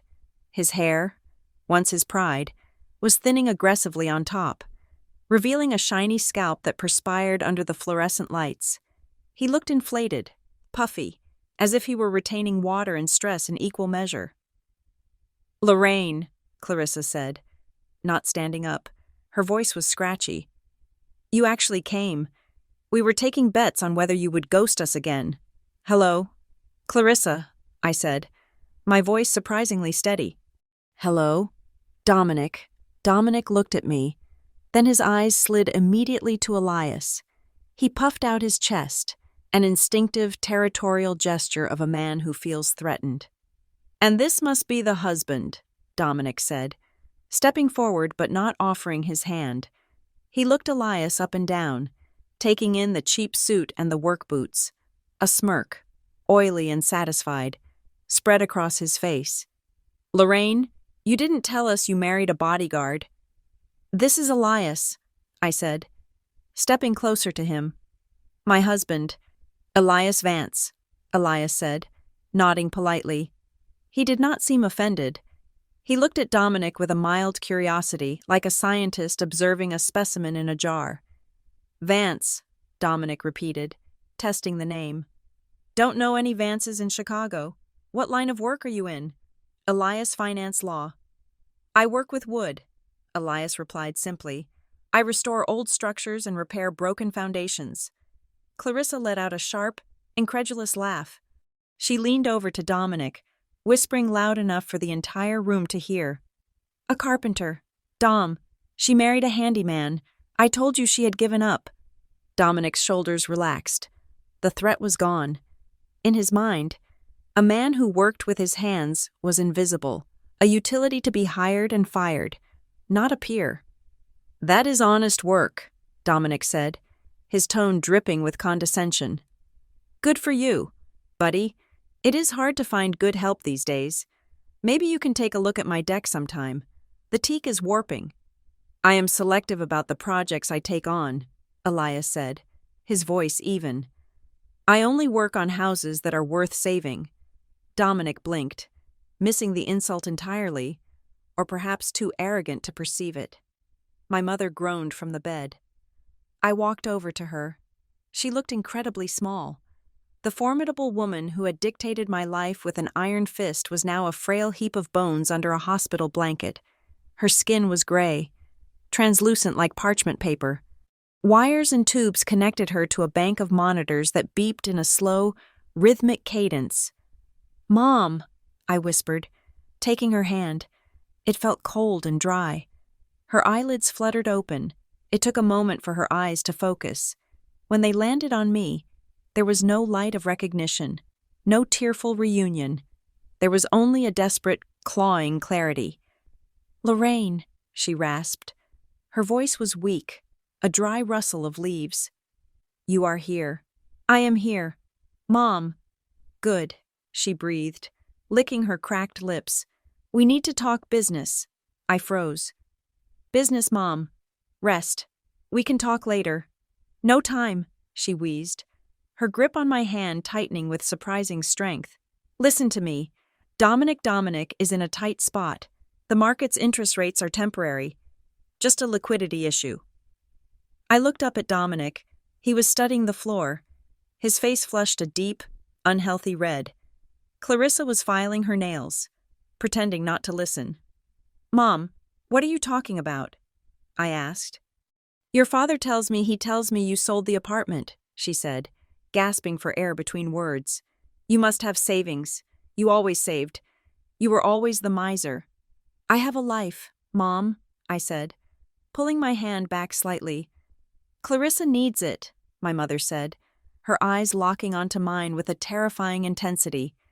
"She needs a bridge loan, just $50,000, or whatever you have, to tide them over until the Pinnacle deal closes. You have to help her. Lorraine, she is your sister. She cannot lose her house. It would kill her." I stared at her. I felt the blood drain from my face, leaving me cold and hollow. I was standing at her deathbed. I had flown 800 miles. I had faced the demons of my past. And she did not want to say she loved me. She did not want to apologize for letting my sister steal my fiancé. She wanted to rob me one last time to prop up the very people who had destroyed me. "You want money," I stated flatly. I want you to do your duty, she hissed. You are the strong one. You can handle being poor. Clarissa cannot. She is delicate. Look at her. She is suffering. I looked at Clarissa. She was checking her reflection in her compact mirror. No, I said. The word hung in the air, heavy and solid as a brick. What? My mother whispered. No, I repeated, louder this time. I stood up, releasing her hand. I do not have $50,000 for you, Mom, and even if I did, I would not give it to them. Elias and I live a simple life. We work for every dollar we have. We do not have millions to bail out bad investments. You are lying, Clarissa snapped, jumping up from her chair. You just want to see us suffer. You are jealous because I have the life you wanted. I have the life I wanted, I corrected her, looking her dead in the eye. I have a husband who loves me. I have a home that is peaceful. I have a job that fulfills me. What do you have? Clarissa. A husband who looks like he is about to have a heart attack and a dress you cannot sit down in. How dare you? Clarissa shrieked, her face twisting into an ugly mask of rage. You ungrateful little… Enough, Dominic shouted. He stepped forward, trying to regain control of the room. Lorraine, be reasonable. It is a loan. I will pay you back with interest. Triple interest. Once the Vance Holdings deal goes through, I will be swimming in cash. I just need to float the operations for another month. Vance Holdings. Elias spoke up. His voice was quiet, but it cut through the shouting like a knife. Dominic turned to him, sneering. Yeah, Vance Holdings. You wouldn't know them. Carpenter. They are the biggest private equity firm on the East Coast. I am meeting with their acquisition team this week. They are begging to buy my debt. Once they sign, I am golden. Elias tilted his head slightly, his expression unreadable. I have heard they are very particular about who they do business with. They are business sharks. Dominic laughed, a harsh barking sound. They don't care about feelings. They care about assets. And I have assets. Just then, a shrill, jarring ringtone pierced the air. It was the theme from The Godfather. Dominic flinched as if he had been struck. He fumbled for his phone in his pocket, his hands shaking visibly. He looked at the screen, and the color drained from his face instantly, leaving him a sickly shade of gray. It is the bank, he whispered. Mostly to himself, he looked at Clarissa, panic swimming in his eyes. I have to take this. Dominic, not now, Clarissa hissed. Mom is dying. It is the commercial loan division, Clarissa, he snapped, his voice cracking. If I don't answer, they freeze the accounts by 5 o'clock. He scrambled for the door, brushing past Elias without a glance. He looked terrified. He looked like a man who was watching the guillotine blade start its descent. The room fell silent after the door slammed shut. The only sound was the beeping of the monitor. My mother closed her eyes, a tear leaking out from the corner. You are cruel, Lorraine, she whispered. So cruel. I hope you are happy. I am, I said, and I realized with a jolt that it was true. Not happy that she was dying, but happy that her words no longer had the power to break me. I was immune. I felt Elias's hand on the small of my back. It was warm and solid. We should go, Elias said softly. The nurse said visiting hours are ending. Go then, Clarissa spat, sitting back down and crossing her arms. Go back to your shack in the swamp, and take your peasant husband with you. When Dominic closes this deal, we are going to buy a vacation home in Savannah just to evict you. Elias looked at Clarissa. He did not smile. He did not frown. He looked at her with a profound, terrifying stillness. Be careful with those shoes, Clarissa, Elias said, his voice polite but edged with steel. The heel looks like it is about to snap. It is hard to walk when your foundation is broken. Clarissa glared at him, but she pulled her feet under the chair, unsettled. We walked out of the room. We walked down the sterile hallway, past the nurse's station, and into the elevator. As the doors closed, sealing us in the quiet metal box, I leaned my head against Elias's shoulder. I was shaking, the adrenaline crash hitting me hard. "I am sorry," I whispered. "I am sorry you had to see that. I am sorry they treated you like that." Elias wrapped his arm around me, pulling me close. He kissed the top of my head. "Don't be sorry," he said. His voice was different now. The warmth was gone, replaced by the cold, calculating tone I had heard on the phone that day in Savannah. It was illuminating. "What do you mean?" I asked, looking up at him. His eyes were dark, focusing on something far beyond the elevator doors. "Dominic thinks he is meeting with Vance Holdings this week," Elias said, his jaw setting into a hard line. "He is right. He is—" "Elias." He looked down at me, and the softness returned, but the dangerous edge remained. He said he wanted to swim in cash. "Lorraine, I am going to make sure he drowns in it."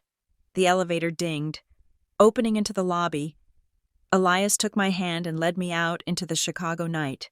The wind was howling, but for the first time, I didn't feel the cold. I was walking next to a fire, and I was the only one who knew it was burning. My mother passed away at 3:18 in the morning. There was no cinematic final breath, no whispered secrets, and certainly no apologies.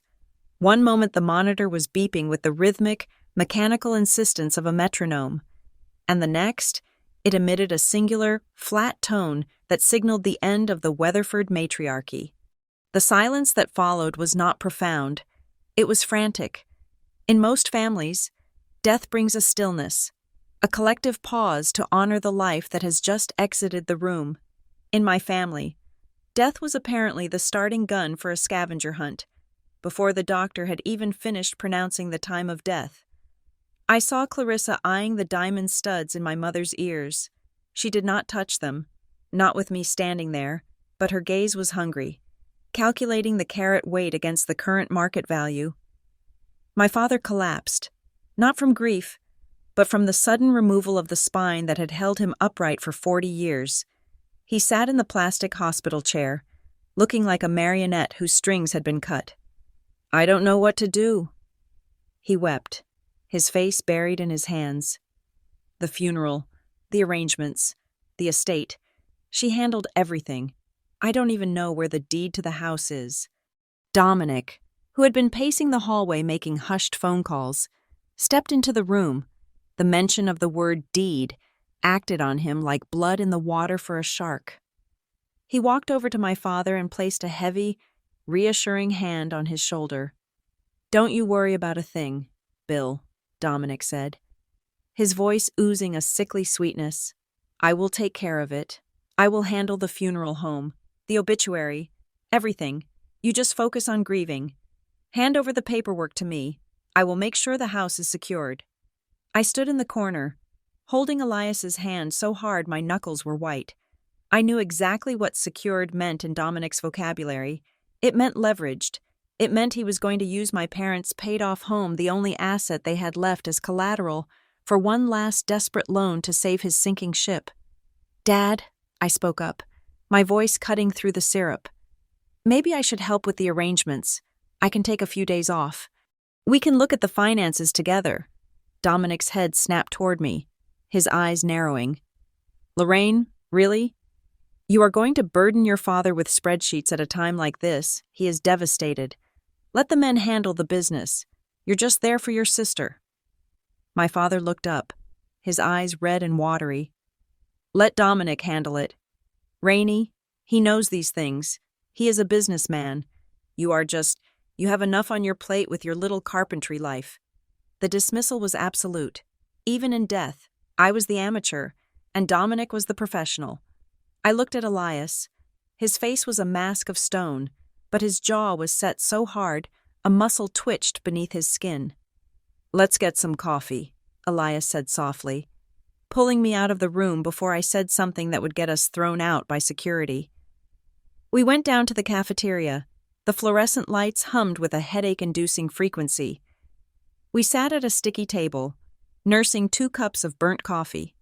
"He is going to steal the house," I said, staring into the black liquid. Dad is going to sign whatever Dominic puts in front of him, and within a month, the bank will own the house, and Dominic will have burned through the cash. He won't, Elias said. He didn't offer an explanation, just a statement of fact. Drink your coffee. 10 minutes later, Clarissa found us. She did not look like a woman who had just lost her mother. She looked like a woman who was auditioning for the role of a grieving heiress. She had touched up her makeup, and she was holding a bottle of vitamin water she had bought from the vending machine. She sat down opposite me, ignoring Elias completely. "This is a nightmare," she sighed, dramatically resting her forehead in her hand. "Do you know how much a funeral at St. Michael's costs?" Dominic says. "We have to do the platinum package, the open casket, the imported lilies, the choir. It is what Mom would have wanted. She had standards." "Mom is dead, Clarissa," I said. "She doesn't care about lilies. Appearance matters." "Lorraine," she snapped, looking up. "God, you have been in the South too long. You have forgotten how society works. People are going to be watching. Dominic's investors will be there. We have to look prosperous. If we look weak, the sharks will circle." She took a sip of her water, then leaned in, her voice dropping to a conspiratorial whisper. "Speaking of being weak, how are you doing? Financially, I mean. Really?" "I am fine," I said, guarding my words. "Because," she continued, examining her cuticles, "I was thinking, Mom always said you were the saver. You lived like a monk. You must have a nest egg tucked away somewhere. And since Dominic is shouldering the burden of the funeral, which is going to be easily $30,000, it would only be fair if you contributed, not to the funeral directly, of course, but to me." I blinked. "To you? It is expensive being me, Rainey," she said, her voice taking on a whining tone. "You don't understand. The maintenance, the gym memberships, the hair, the clothes. I have to look the part of a successful developer's wife. It is a job. And right now, with the market being so volatile, Dominic has been stingy. I have credit card bills, Rainey. If I don't pay them, my credit score will tank. And then what I need, $50,000, just a loan, until the estate settles." The audacity was so breathtaking I almost respected it. My mother's body was not even cold, and Clarissa was already trying to liquidate me. "I don't have $50,000, Clarissa," I lied. "And even if I did, I wouldn't give it to you to buy handbags while your husband mortgages Dad's house." Clarissa's face hardened. "You are useless. Mom was right. You are just a bitter, selfish spinster who got lucky that a handyman picked her up." She stood up and stormed off, her heels clicking angrily on the linoleum.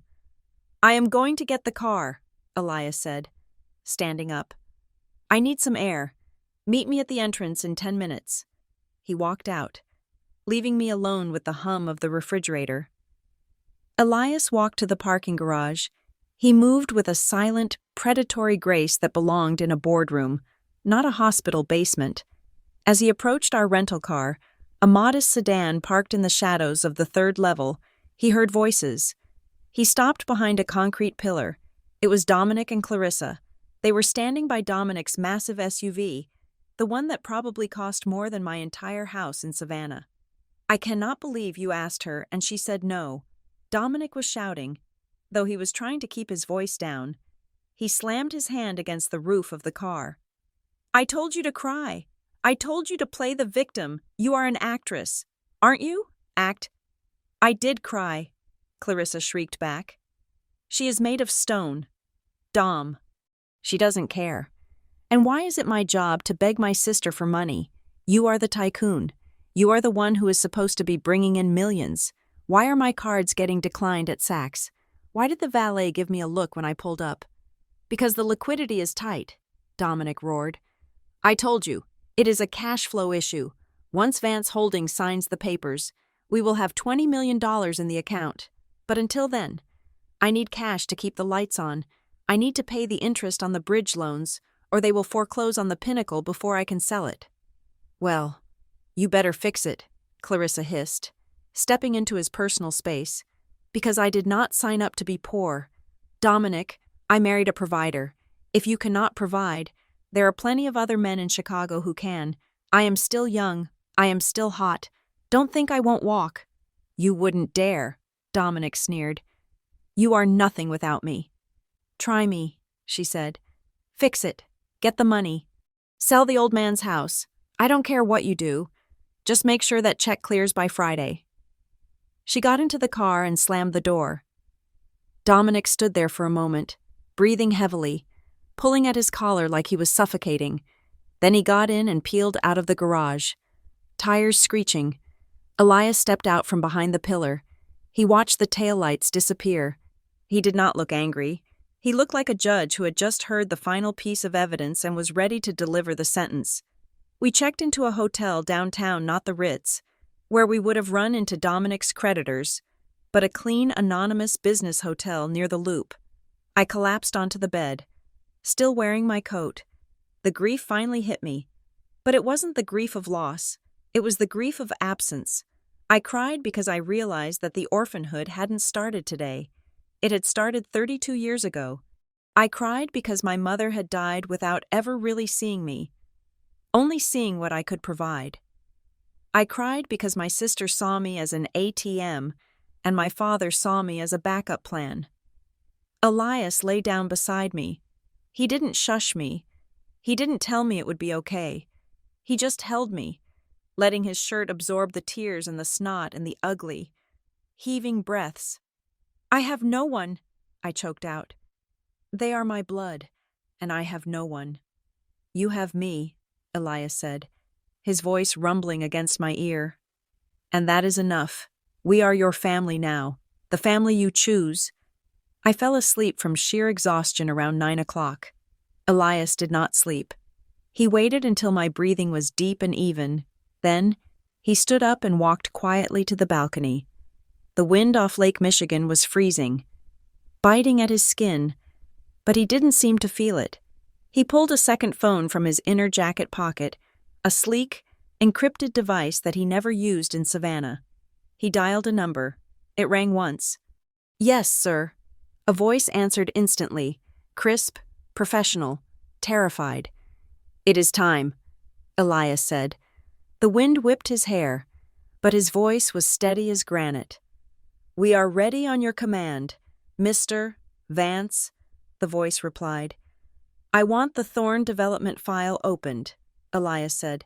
Execute the debt acquisition clauses, all of them, the construction loans, the personal lines of credit, the secondary mortgages. Buy it all. I don't care about the premium. I want to own every single cent that Dominic Thorne owes to anyone in this city. Understood. And the timeline? I want the paperwork on my desk, digital and physical, by 7 o'clock tomorrow morning, and notify the other investors. Tell them Vance Holdings is calling in the notes. Spook them. Make them run. Consider it done. Shall we initiate the contact with Mr. Thorne? No, Elias said, looking out at the city lights, his eyes cold. Let him sweat. Let him think the world is ending. He is desperate to meet the chairman of Vance Holdings. I will grant him his wish, but not until the funeral. Yes, sir. Elias hung up. He stood there for a moment, watching the city below the city that Dominic thought he owned, the city that was about to chew him up and spit him out. Elias pocketed the phone and went back inside, slipping into bed beside me, the carpenter once more. The next morning, the chaos began. I woke up to Elias bringing me coffee and a bagel. He looked refreshed, as if he had slept for 12 hours. Eat, he said gently. We have a long day. My phone, a new one I had bought in Savannah, started buzzing. It was my father. Lorraine, he sounded panicked. Dominic is having a breakdown. I am at his office. People are calling, screaming. What is happening, Dad? I don't know. He says the investors are pulling out, all of them. At the same time, he says someone is poisoning the well. He is throwing things. He broke a vase. Lorraine, he says if he doesn't get a meeting with this Vance guy today, it is over. The funeral, he says we might have to cancel the choir. Don't cancel the choir. Dad, I said, looking at Elias, who was calmly buttering his bagel. "Tell Dominic to focus on Mom. The business can wait." "It cannot wait," my father wailed. "He is talking about bankruptcy. He is talking about losing the house." I hung up. I couldn't listen to it, but the reality was far worse than my father knew. Across town, in the glass-walled office of Thorne Development, Dominic was living his own personal apocalypse. His assistant, a young woman named Sarah, who hadn't been paid in 3 weeks, stood in the doorway, trembling. "Mr. Thorne." "What?" Dominic roared, slamming the receiver of his landline down. "I told you to get me the number for the Vance Holdings Acquisition Department. Why is it so hard to find a phone number?" "I tried, sir," Sarah stammered. "But the line is dead, and Mr. Sterling called. He is pulling his funding for the West Loop project. He said he heard a rumor that your debt has been sold to a hostile entity." "Hostile entity." Dominic wiped sweat from his forehead. Who is buying my debt?" "He didn't say, sir. He just said you are radioactive. He wants his capital back by noon." Dominic sank into his chair. He looked at the view of the city he had wanted to conquer. It was slipping away. The house of cards was shaking violently. "Get Clarissa on the phone," he croaked. "She is at the salon, sir." "Get her on the phone." When Clarissa answered, she was annoyed. "I am under the dryer." "Dominic, I cannot hear you." "Listen to me," Dominic hissed. "Tomorrow is the funeral. Everyone is going to be there. Sterling, the mayor, the bankers, you have to work the room. Clarissa, you have to charm them. You have to make them believe we are solid. Wear the black Chanel. Wear the pearls. Smile. Cry at the right moments. But for God's sake, look expensive. If we don't land a new investor at the wake, we are dead. Do you understand me?" "Dead?" "You are hurting my ears," Clarissa complained. "Fine, I will wear the Chanel. But you owe me, Dominic, big time." The stage was set. The funeral was no longer about mourning a mother. It was a networking event for the damned. It was a desperate masquerade ball on the deck of the Titanic. And unbeknownst to them, the iceberg was already in the room. Wearing work boots and holding my hand, the cathedral was a cavern of limestone and stained glass, a Gothic monolith in the heart of the Gold Coast that smelled of beeswax, incense, and expensive perfume. It was the kind of place where you could not hear yourself think over the echo of your own footsteps, which was exactly how Dominic Thorne liked it. He did not want a funeral. He wanted a production. My mother lay in a mahogany casket at the altar, surrounded by a forest of white lilies that must have cost $10,000. The flowers were so dense they obscured the crucifix, which felt like an apt metaphor for the entire mourning. God had been pushed aside to make room for the floral arrangements. Elias and I sat in the front pew on the left side, the designated spot for immediate family. Elias held his hat in his lap, his knuckles white as he gripped the brim. He was staring straight ahead, his face a mask of polite solemnity, but I could feel the heat radiating off him. He was a coil of wire pulled so tight it was vibrating. I looked around the sanctuary. It was packed. There were easily 300 people filling the pews, a sea of black wool and cashmere. But as I scanned the faces, a cold knot formed in my stomach. I did not recognize 80% of them. These were not my mother's bridge partners or the neighbors she had gossiped with for 40 years. These were men in pinstripe suits checking their watches. These were women with frozen faces and Birkin bags who were more interested in who else was attending than in the woman inside the box. Dominic had filled the church with his contact list. He had turned my mother's final rest into a networking event for the Chicago elite. I saw a photographer from the Chicago Tribune crouching in the side aisle, snapping photos of the crowd. Dominic had actually invited the press. "It is a circus," I whispered to Elias, fighting the urge to vomit. "Look at them.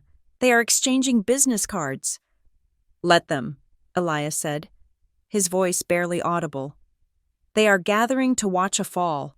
They just don't know it yet." The heavy oak doors at the back of the church creaked open. and the murmur of the crowd spiked in volume.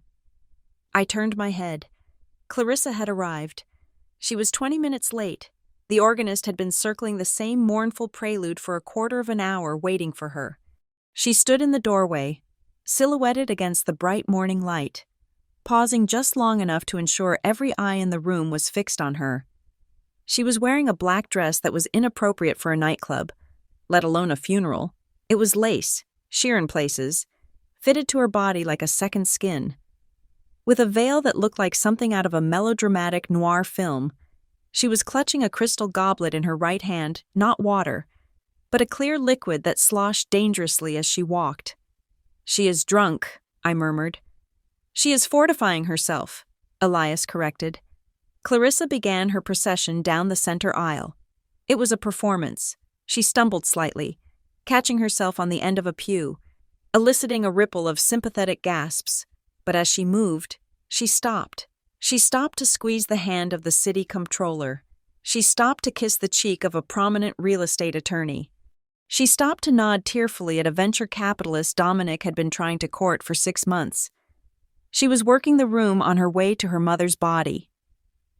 When she finally reached the front, she collapsed into the pew next to Dominic, the smell of vodka and expensive tuberose perfume washing over us. "I made it," she hissed, taking a gulp from her glass. The traffic was murder, and my stylist took forever with the veil. Dominic did not look at her. He was sweating profusely, beads of perspiration rolling down his forehead despite the chill in the cathedral. He was scanning the room with the frantic, darting eyes of a trapped animal. "Did you see him?" Dominic whispered harshly, leaning across Clarissa. "Is he here?" "Who?" Clarissa asked, checking her reflection in the back of a spoon she had pulled from her purse. "The representative from Vance Holdings," Dominic snapped.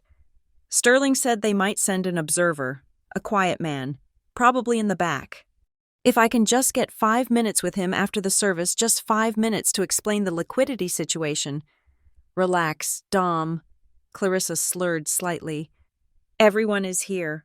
Look at the turnout. You are the king of Chicago. Nobody's going to pull your funding when you can pull a crowd like this." But the crowd was not looking at Dominic with admiration. They were looking with the morbid curiosity of drivers passing a wreck. I could hear the whispers drifting from the rows behind us. The acoustics of the cathedral carried every hushed conversation like a curse. "I heard the bank froze his operating accounts this morning," a man's voice muttered. "Sterling pulled out," another replied. "Thorne is toxic. They say he's leveraged up to his eyeballs. Who is buying the debt?" "That is the rumor. Someone big came in and bought the whole portfolio overnight. Vance, that is the name I heard. Vance Holdings, the Grim Reaper of Wall Street. If Vance is involved, Thorne is already dead. He just hasn't stopped moving yet." Dominic heard it too. His face turned a sickly shade of gray. He gripped the back of the pew in front of him so hard the wood groaned. "You have to find him," Dominic whispered to Clarissa, his voice trembling with terror. "Clarissa, listen to me. After the service, you work the room.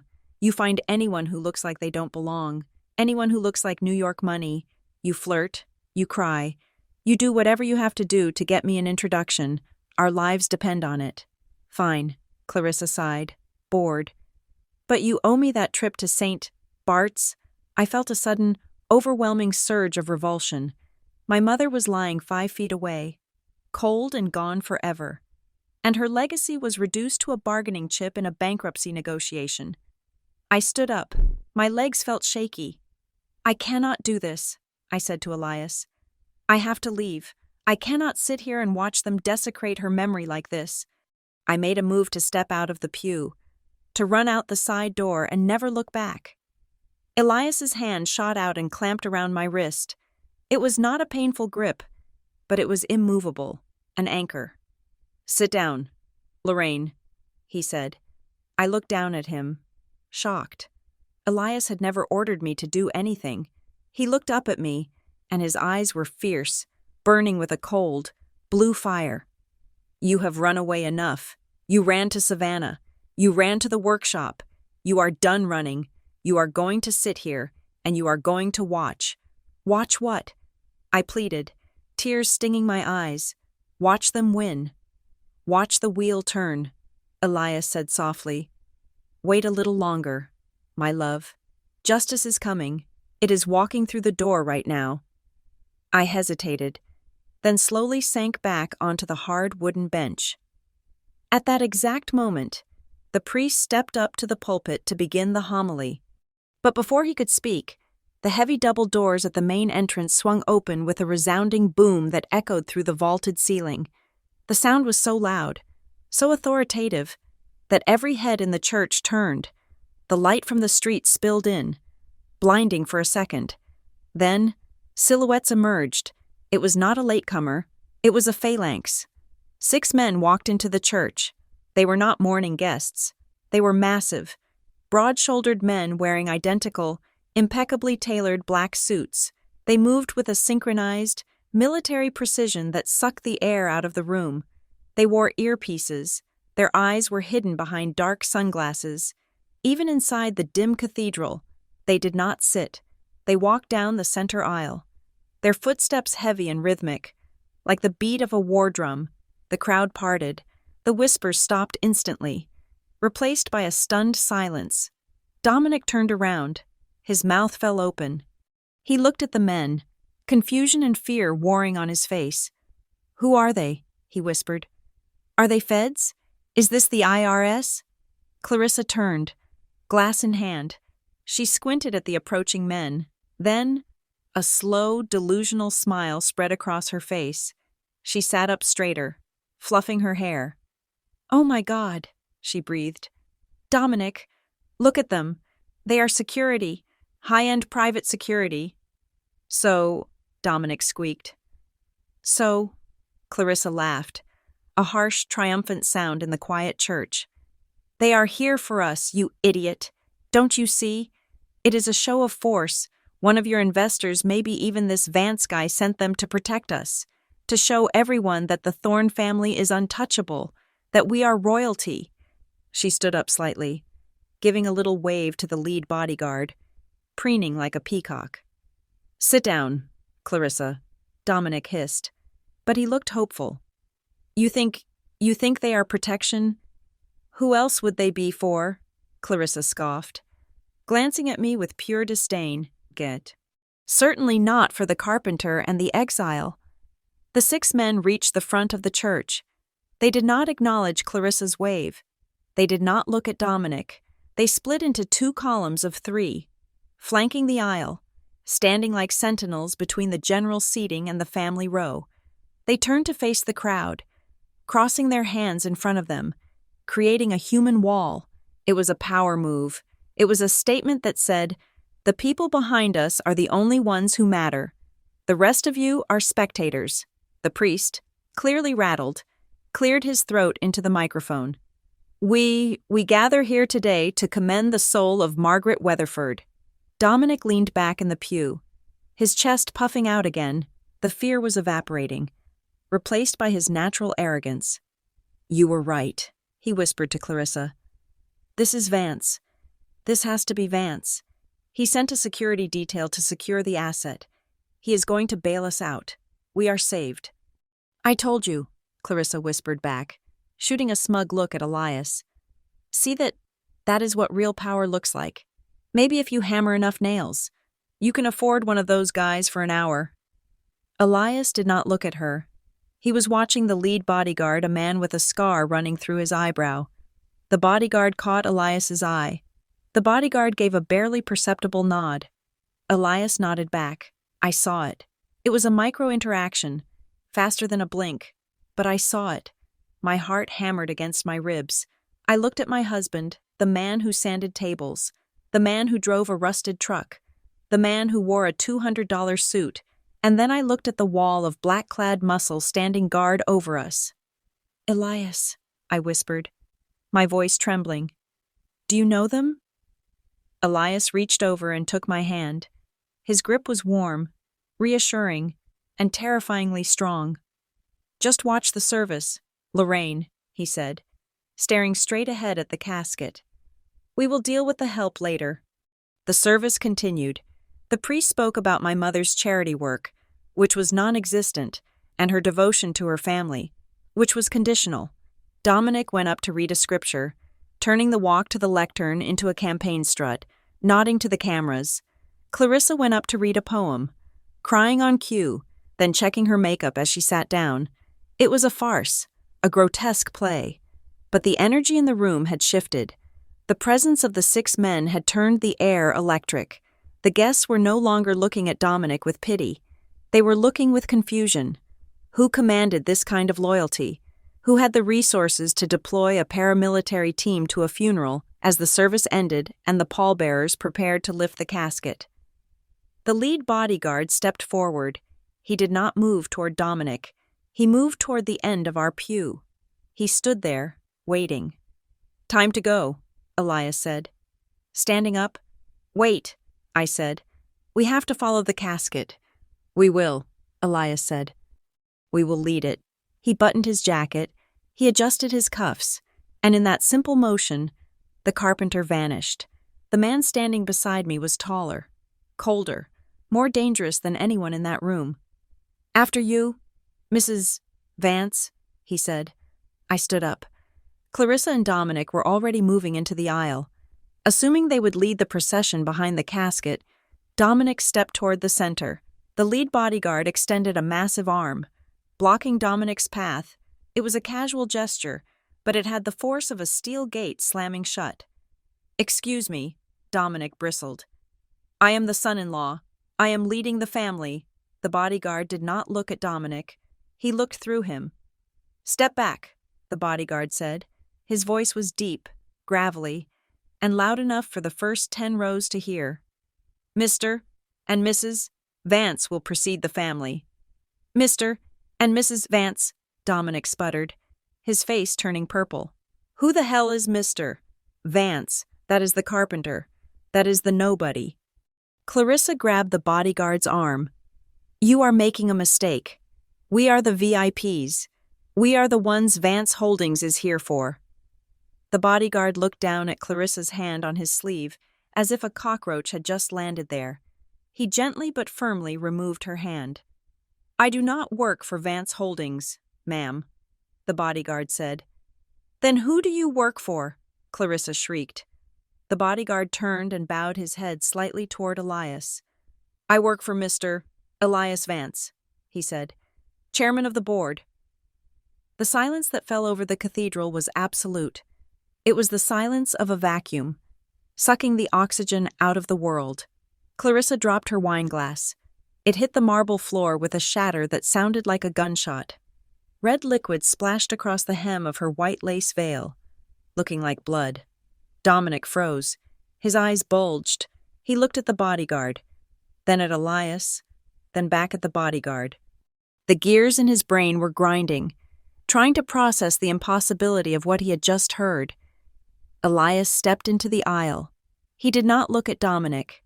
He did not look at Clarissa. He offered me his arm. "Shall we, Lorraine?" I took his arm. My legs were numb, but his strength held me up. We walked past Dominic, who was standing with his mouth open, a string of saliva hanging from his lip.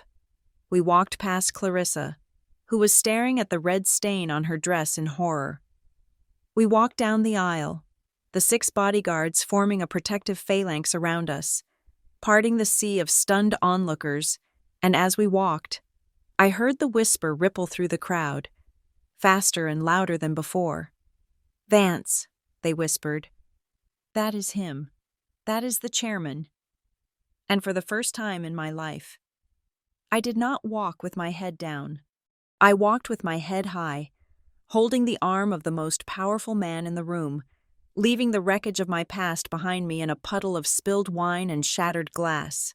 The final amen echoed through the vaulted ceiling of the cathedral, hanging in the incense-thick air like a gavel strike sealing a verdict. The organist immediately launched into a heavy, mournful postlude, the deep bass notes vibrating in the floorboards beneath our feet. For most people in the church, the service was over. For my family, the real performance was just beginning. I watched Dominic from the corner of my eye. He did not look like a grieving son-in-law. He looked like a trader on the floor of the stock exchange 5 minutes before the bell. desperate to offload a toxic asset. He was already scanning the room, his neck craning to see past the sea of black coats, hunting for the mythical representative of Vance Holdings. He was sweating, a sheen of panic visible even in the dim light. Beside him, Clarissa was restless. The solemnity of the Mass had bored her, and the alcohol she had consumed before the service and the wine she had been nursing during it was beginning to strip away her veneer of social grace. She stood up before the priest had even fully left the altar, smoothing the lace of her inappropriate dress. I felt Elias shift beside me. He did not stand immediately. He remained seated, his posture relaxed but alert, like a lion watching a gazelle graze nearby, knowing the distance to the kill was already calculated. "Ready?" he asked softly. "I just want to get to the car," I whispered. "I don't want to talk to them." "We aren't going to the car just yet," Elias said, and there was a dark amusement in his voice. "The show is about to reach its crescendo." We stood up. The 6 bodyguards who had arrived mid-service were still positioned in the aisle, a silent, imposing wall of muscle and black wool. They had not moved an inch. Their presence had created a strange vacuum around our pew. The other guests were giving us a wide berth, whispering behind their hands, sensing that the center of power in the room had shifted, even if they did not understand why. Clarissa saw us standing. She saw the bodyguards, and in her mind, warped by narcissism and desperation, she still believed the narrative she had invented that these men were here for Dominic, and that Elias and I were merely clutter in her VIP section. She stepped out of her pew and moved toward us. Her gait was unsteady, the heels of her Louboutins clicking sharply on the marble floor. She held her crystal glass like a scepter. "Lorraine," she called out, her voice too loud for a funeral. She stepped into our personal space, ignoring the lead bodyguard who tensed but did not intervene. She looked me up and down, her lip curling in a sneer that she didn't bother to hide. "I see you managed to find a dress that covers your knees. It is a miracle." She turned her gaze to Elias. This was the moment she had been waiting for the chance to assert her dominance, to remind the help of their place before she ascended to the heights of high society with Dominic's imaginary savior. She looked at Elias's suit, the $200 charcoal blend he had bought at a department store in Savannah. She looked at his hands, which still bore the faint, permanent stains of walnut stain and hard labor. "And you," she laughed, a brittle, jagged sound. "You really are committed to the bit. Aren't you wearing a suit that fits so poorly at a funeral like this it is almost brave? Did you buy that at a gas station on the way here? Or did you have to borrow it from one of your clients?" She leaned in closer, her breath smelling of vodka and mints. "You know, there is a service entrance around the back. You might be more comfortable waiting there while the adults talk business. Dominic has important people to meet. We cannot have the hired help cluttering up the visual." Elias looked at her. He did not blink. He did not look angry. He looked at her with the mild, detached pity one might feel for a moth flying repeatedly into a bug zapper. "The suit serves its purpose, Clarissa," Elias said calmly.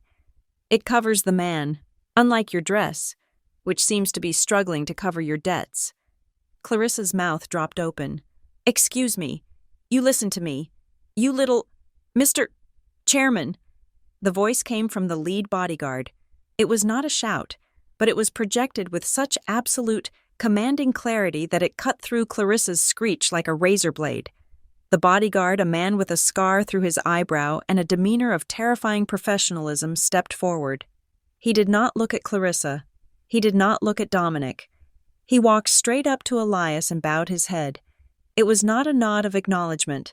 It was a bow of deference, a bow one gives to a monarch. Clarissa froze, her mouth still half open. The bodyguard straightened up and spoke, his voice carrying through the sudden hush of the nearby pews. "Thorn Development Acquisition Dossier Alpha is complete, sir," the bodyguard stated, holding out a black leather portfolio. "The transfer of all outstanding debt obligations. including the primary mortgage on the Evanston property and the construction loans for the Pinnacle project, has been finalized. The documents were signed by you digitally at 7 this morning. He paused, then added the final strike. Your car is waiting at the curb. Chairman Vance. And Mr. Sterling asked if you would be willing to grant him a moment to apologize for his previous oversight. Time didn't just stop. It shattered. The name Vance hung in the air, echoing off the stone walls. Dominic, who had been busy trying to flag down a banker 3 rows back, heard it. He spun around so fast he nearly lost his balance. His face was a mask of confusion that rapidly dissolved into pure, unadulterated horror. Vance, Dominic whispered. He looked at the bodyguard. Then he looked at Elias. The gears in his head ground together, sparking and smoking as they tried to reconcile the impossible reality. Clarissa was staring at Elias. She was staring at his chest. Specifically, she was staring at the small, unassuming silver pin on the lapel of his cheap suit. She had missed it before, blinded by her own arrogance, but now, she saw it. It was a stylized crest, a falcon holding a builder's square. She knew that crest. Every social climber in Chicago knew that crest. It was the sigil of the Vance family, one of the oldest and most reclusive banking dynasties on the East Coast. It was the logo she had seen on the letterhead Dominic had been praying to receive for 6 months. Her eyes widened until the whites showed all around the irises. She looked up from the pin to Elias's face. The carpenter. The man she had called a peasant. The man she had mocked for his clothes, his hands, his life. He was not a carpenter. He was the bank. No, Clarissa whispered, her voice trembling. It isn't possible. Chairman Vance, Dominic croaked, stepping forward, his hands shaking violently. You are Elias Vance, but you fix porches. You. Elias finally turned his gaze to Dominic. It was the look of a judge passing a sentence of life without parole. I fix broken structures. Dominic, Elias said, his voice smooth and cold as polished ice. Sometimes that means replacing a beam. Sometimes it means demolishing the house because the rot has gone too deep. Clarissa's hand began to shake. The tremor started in her fingers and traveled up her arm, uncontrollable and violent. The reality of her situation hit her with the force of a physical blow. She had spent the last 2 days insulting, mocking, and trying to extort the one man who held the power to extinguish her entire existence with a single phone call. The crystal glass in her hand slipped. It didn't just fall. It seemed to surrender to gravity. Crash.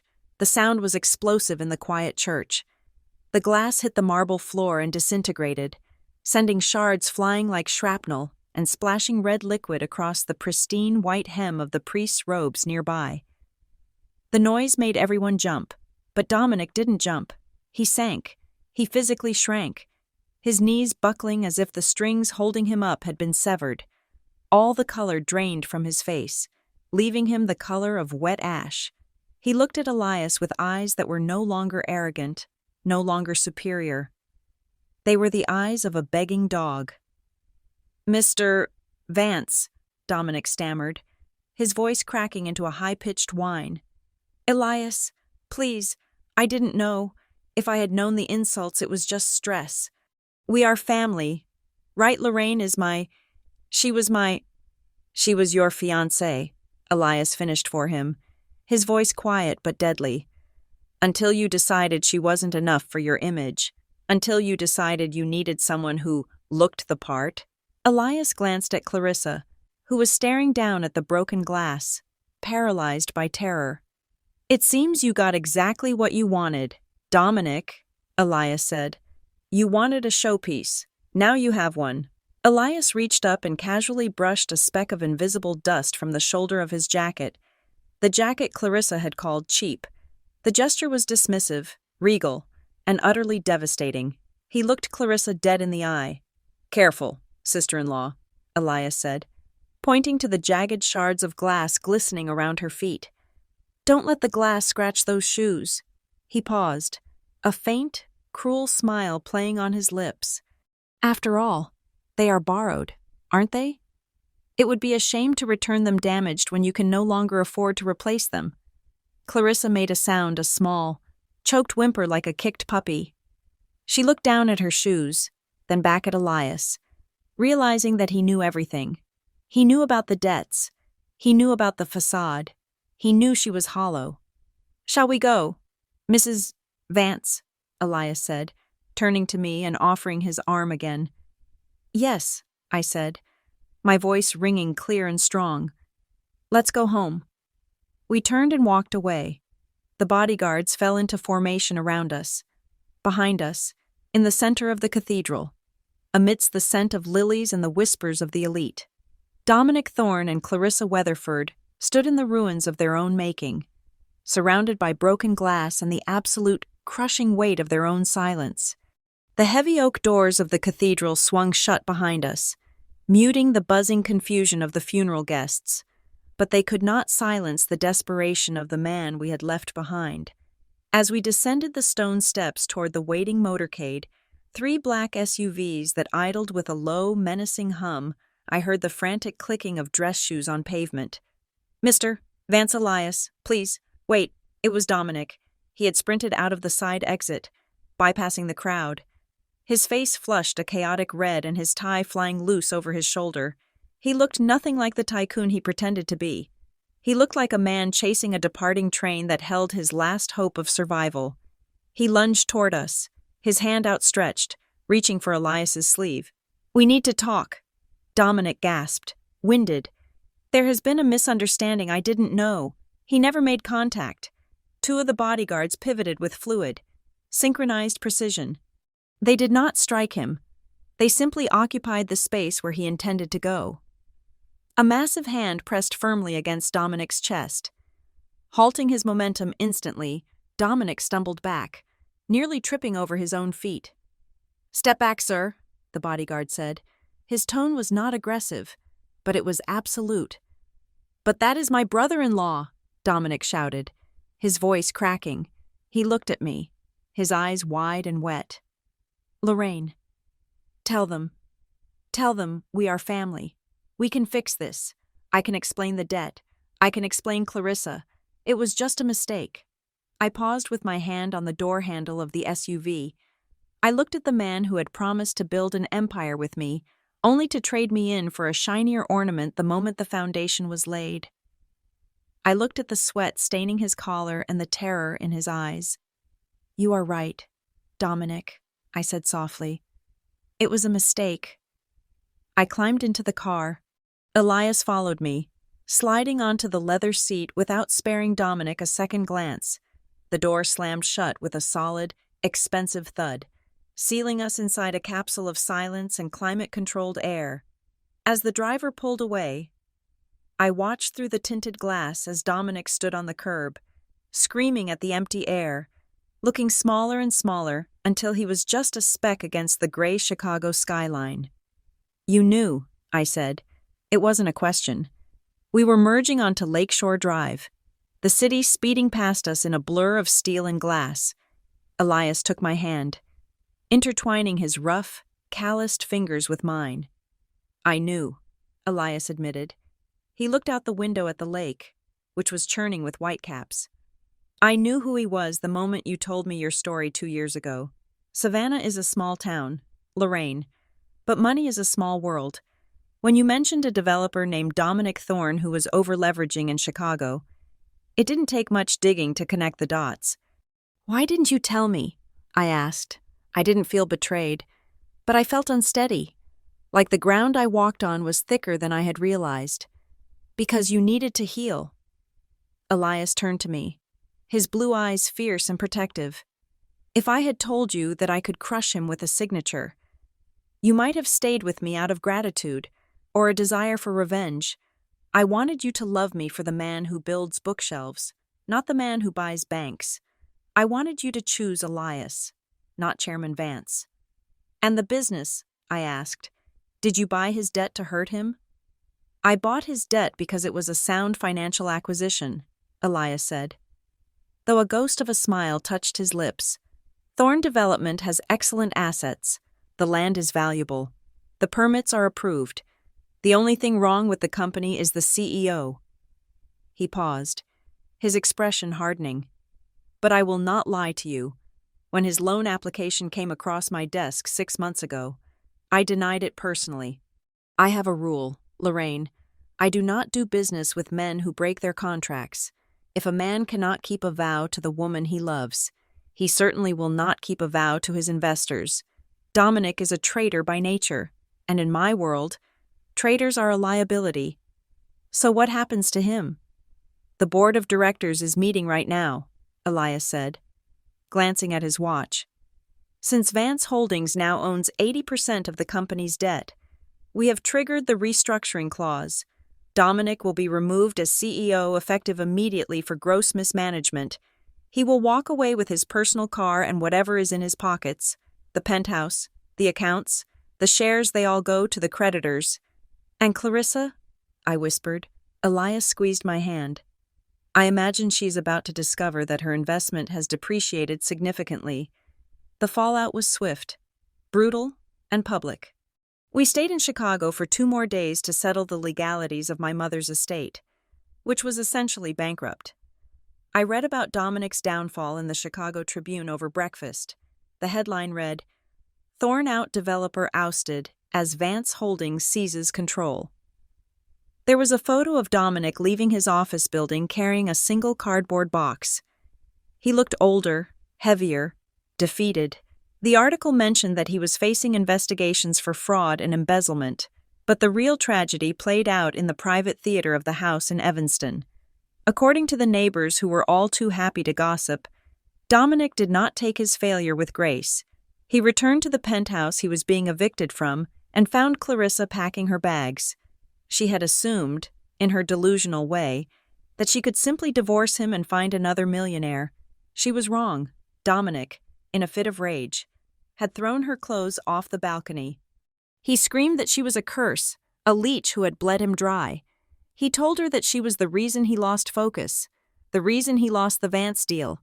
He cast her out without a dollar, canceling her credit cards and reporting the car she drove, the red Mercedes, as stolen when she tried to take it. Clarissa had nowhere to go. Her friends, the fair-weather socialites who drank her champagne, stopped answering her texts the moment the news broke. She had no career, no skills, and now, no husband. She ended up back at my father's house. I drove by the house one last time before we left for the airport. I didn't stop. I just slowed down. I saw my father sitting on the porch, staring blankly at the overgrown lawn he could no longer afford to pay someone to mow. And I saw Clarissa. She was sitting on the steps, wearing a pair of old sweatpants, smoking a cigarette. Her hair was pulled back in a messy bun. Unwashed, the glamour was gone, stripped away like cheap paint. She looked tired. She looked ordinary. She looked like a woman who was waiting for a rescue that was never coming. My phone buzzed on the dashboard. Dad calling. I looked at the screen. I knew what he wanted. He wanted to apologize. He wanted to say he was sorry for choosing the wrong daughter. He wanted to ask if the chairman, could perhaps find a way to let them keep the house, or give Clarissa a job, or save them from the consequences of their own greed. I let it ring. I let it ring until it went to voicemail. I had forgiven them. I held no hatred in my heart. Hatred is a heavy stone to carry, and I had put my load down in Savannah years ago, but forgiveness does not mean access. Forgiveness does not mean opening the door to people who only know how to tear down the walls.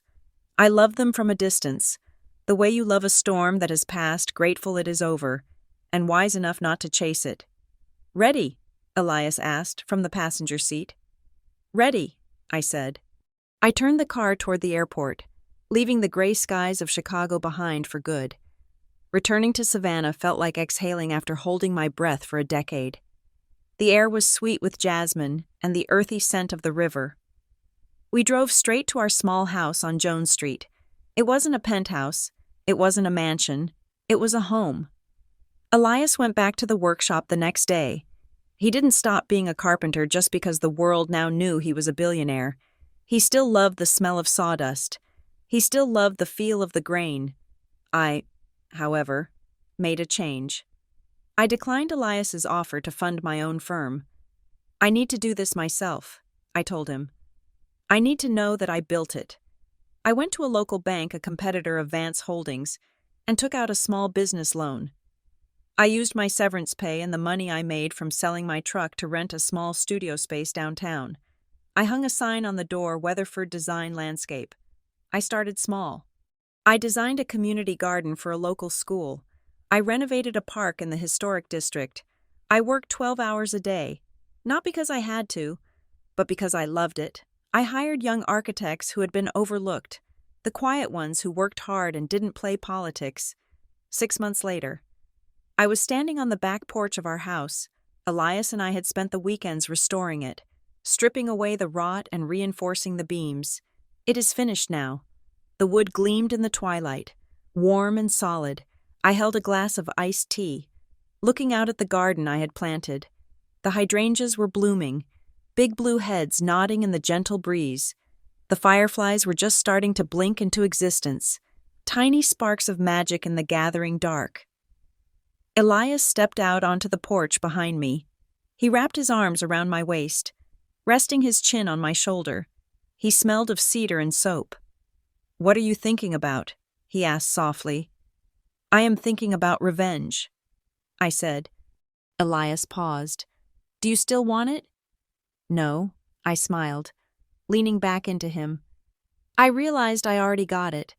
Dominic wanted an empire, and he ended up with nothing. Clarissa wanted to be worshipped, and she ended up alone.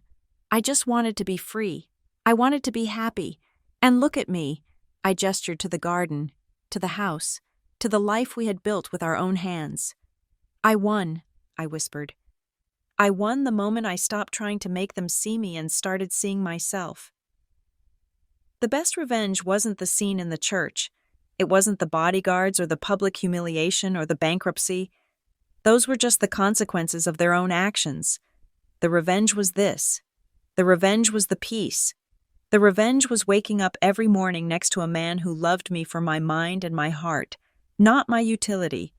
The revenge was living a life so full, so vibrant, and so authentic that the shadows of my past could no longer touch me. I turned in Elias's arms and kissed him. It was a kiss that tasted of tea and promise.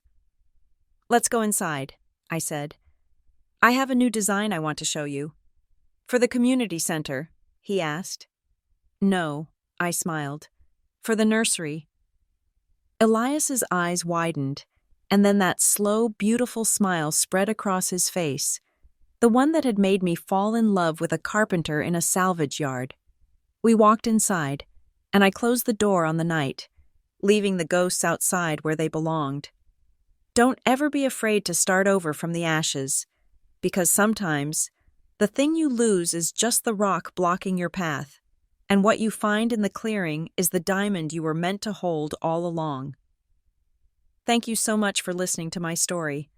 I would love to know where you are tuning in from. Please drop a comment below and tell me your city or country, and let's share our thoughts on Lorraine's journey. If you enjoyed this story, please subscribe to BitterSweet Drama Stories, like this video, and hit that hype button so we can share this message of resilience with even more people.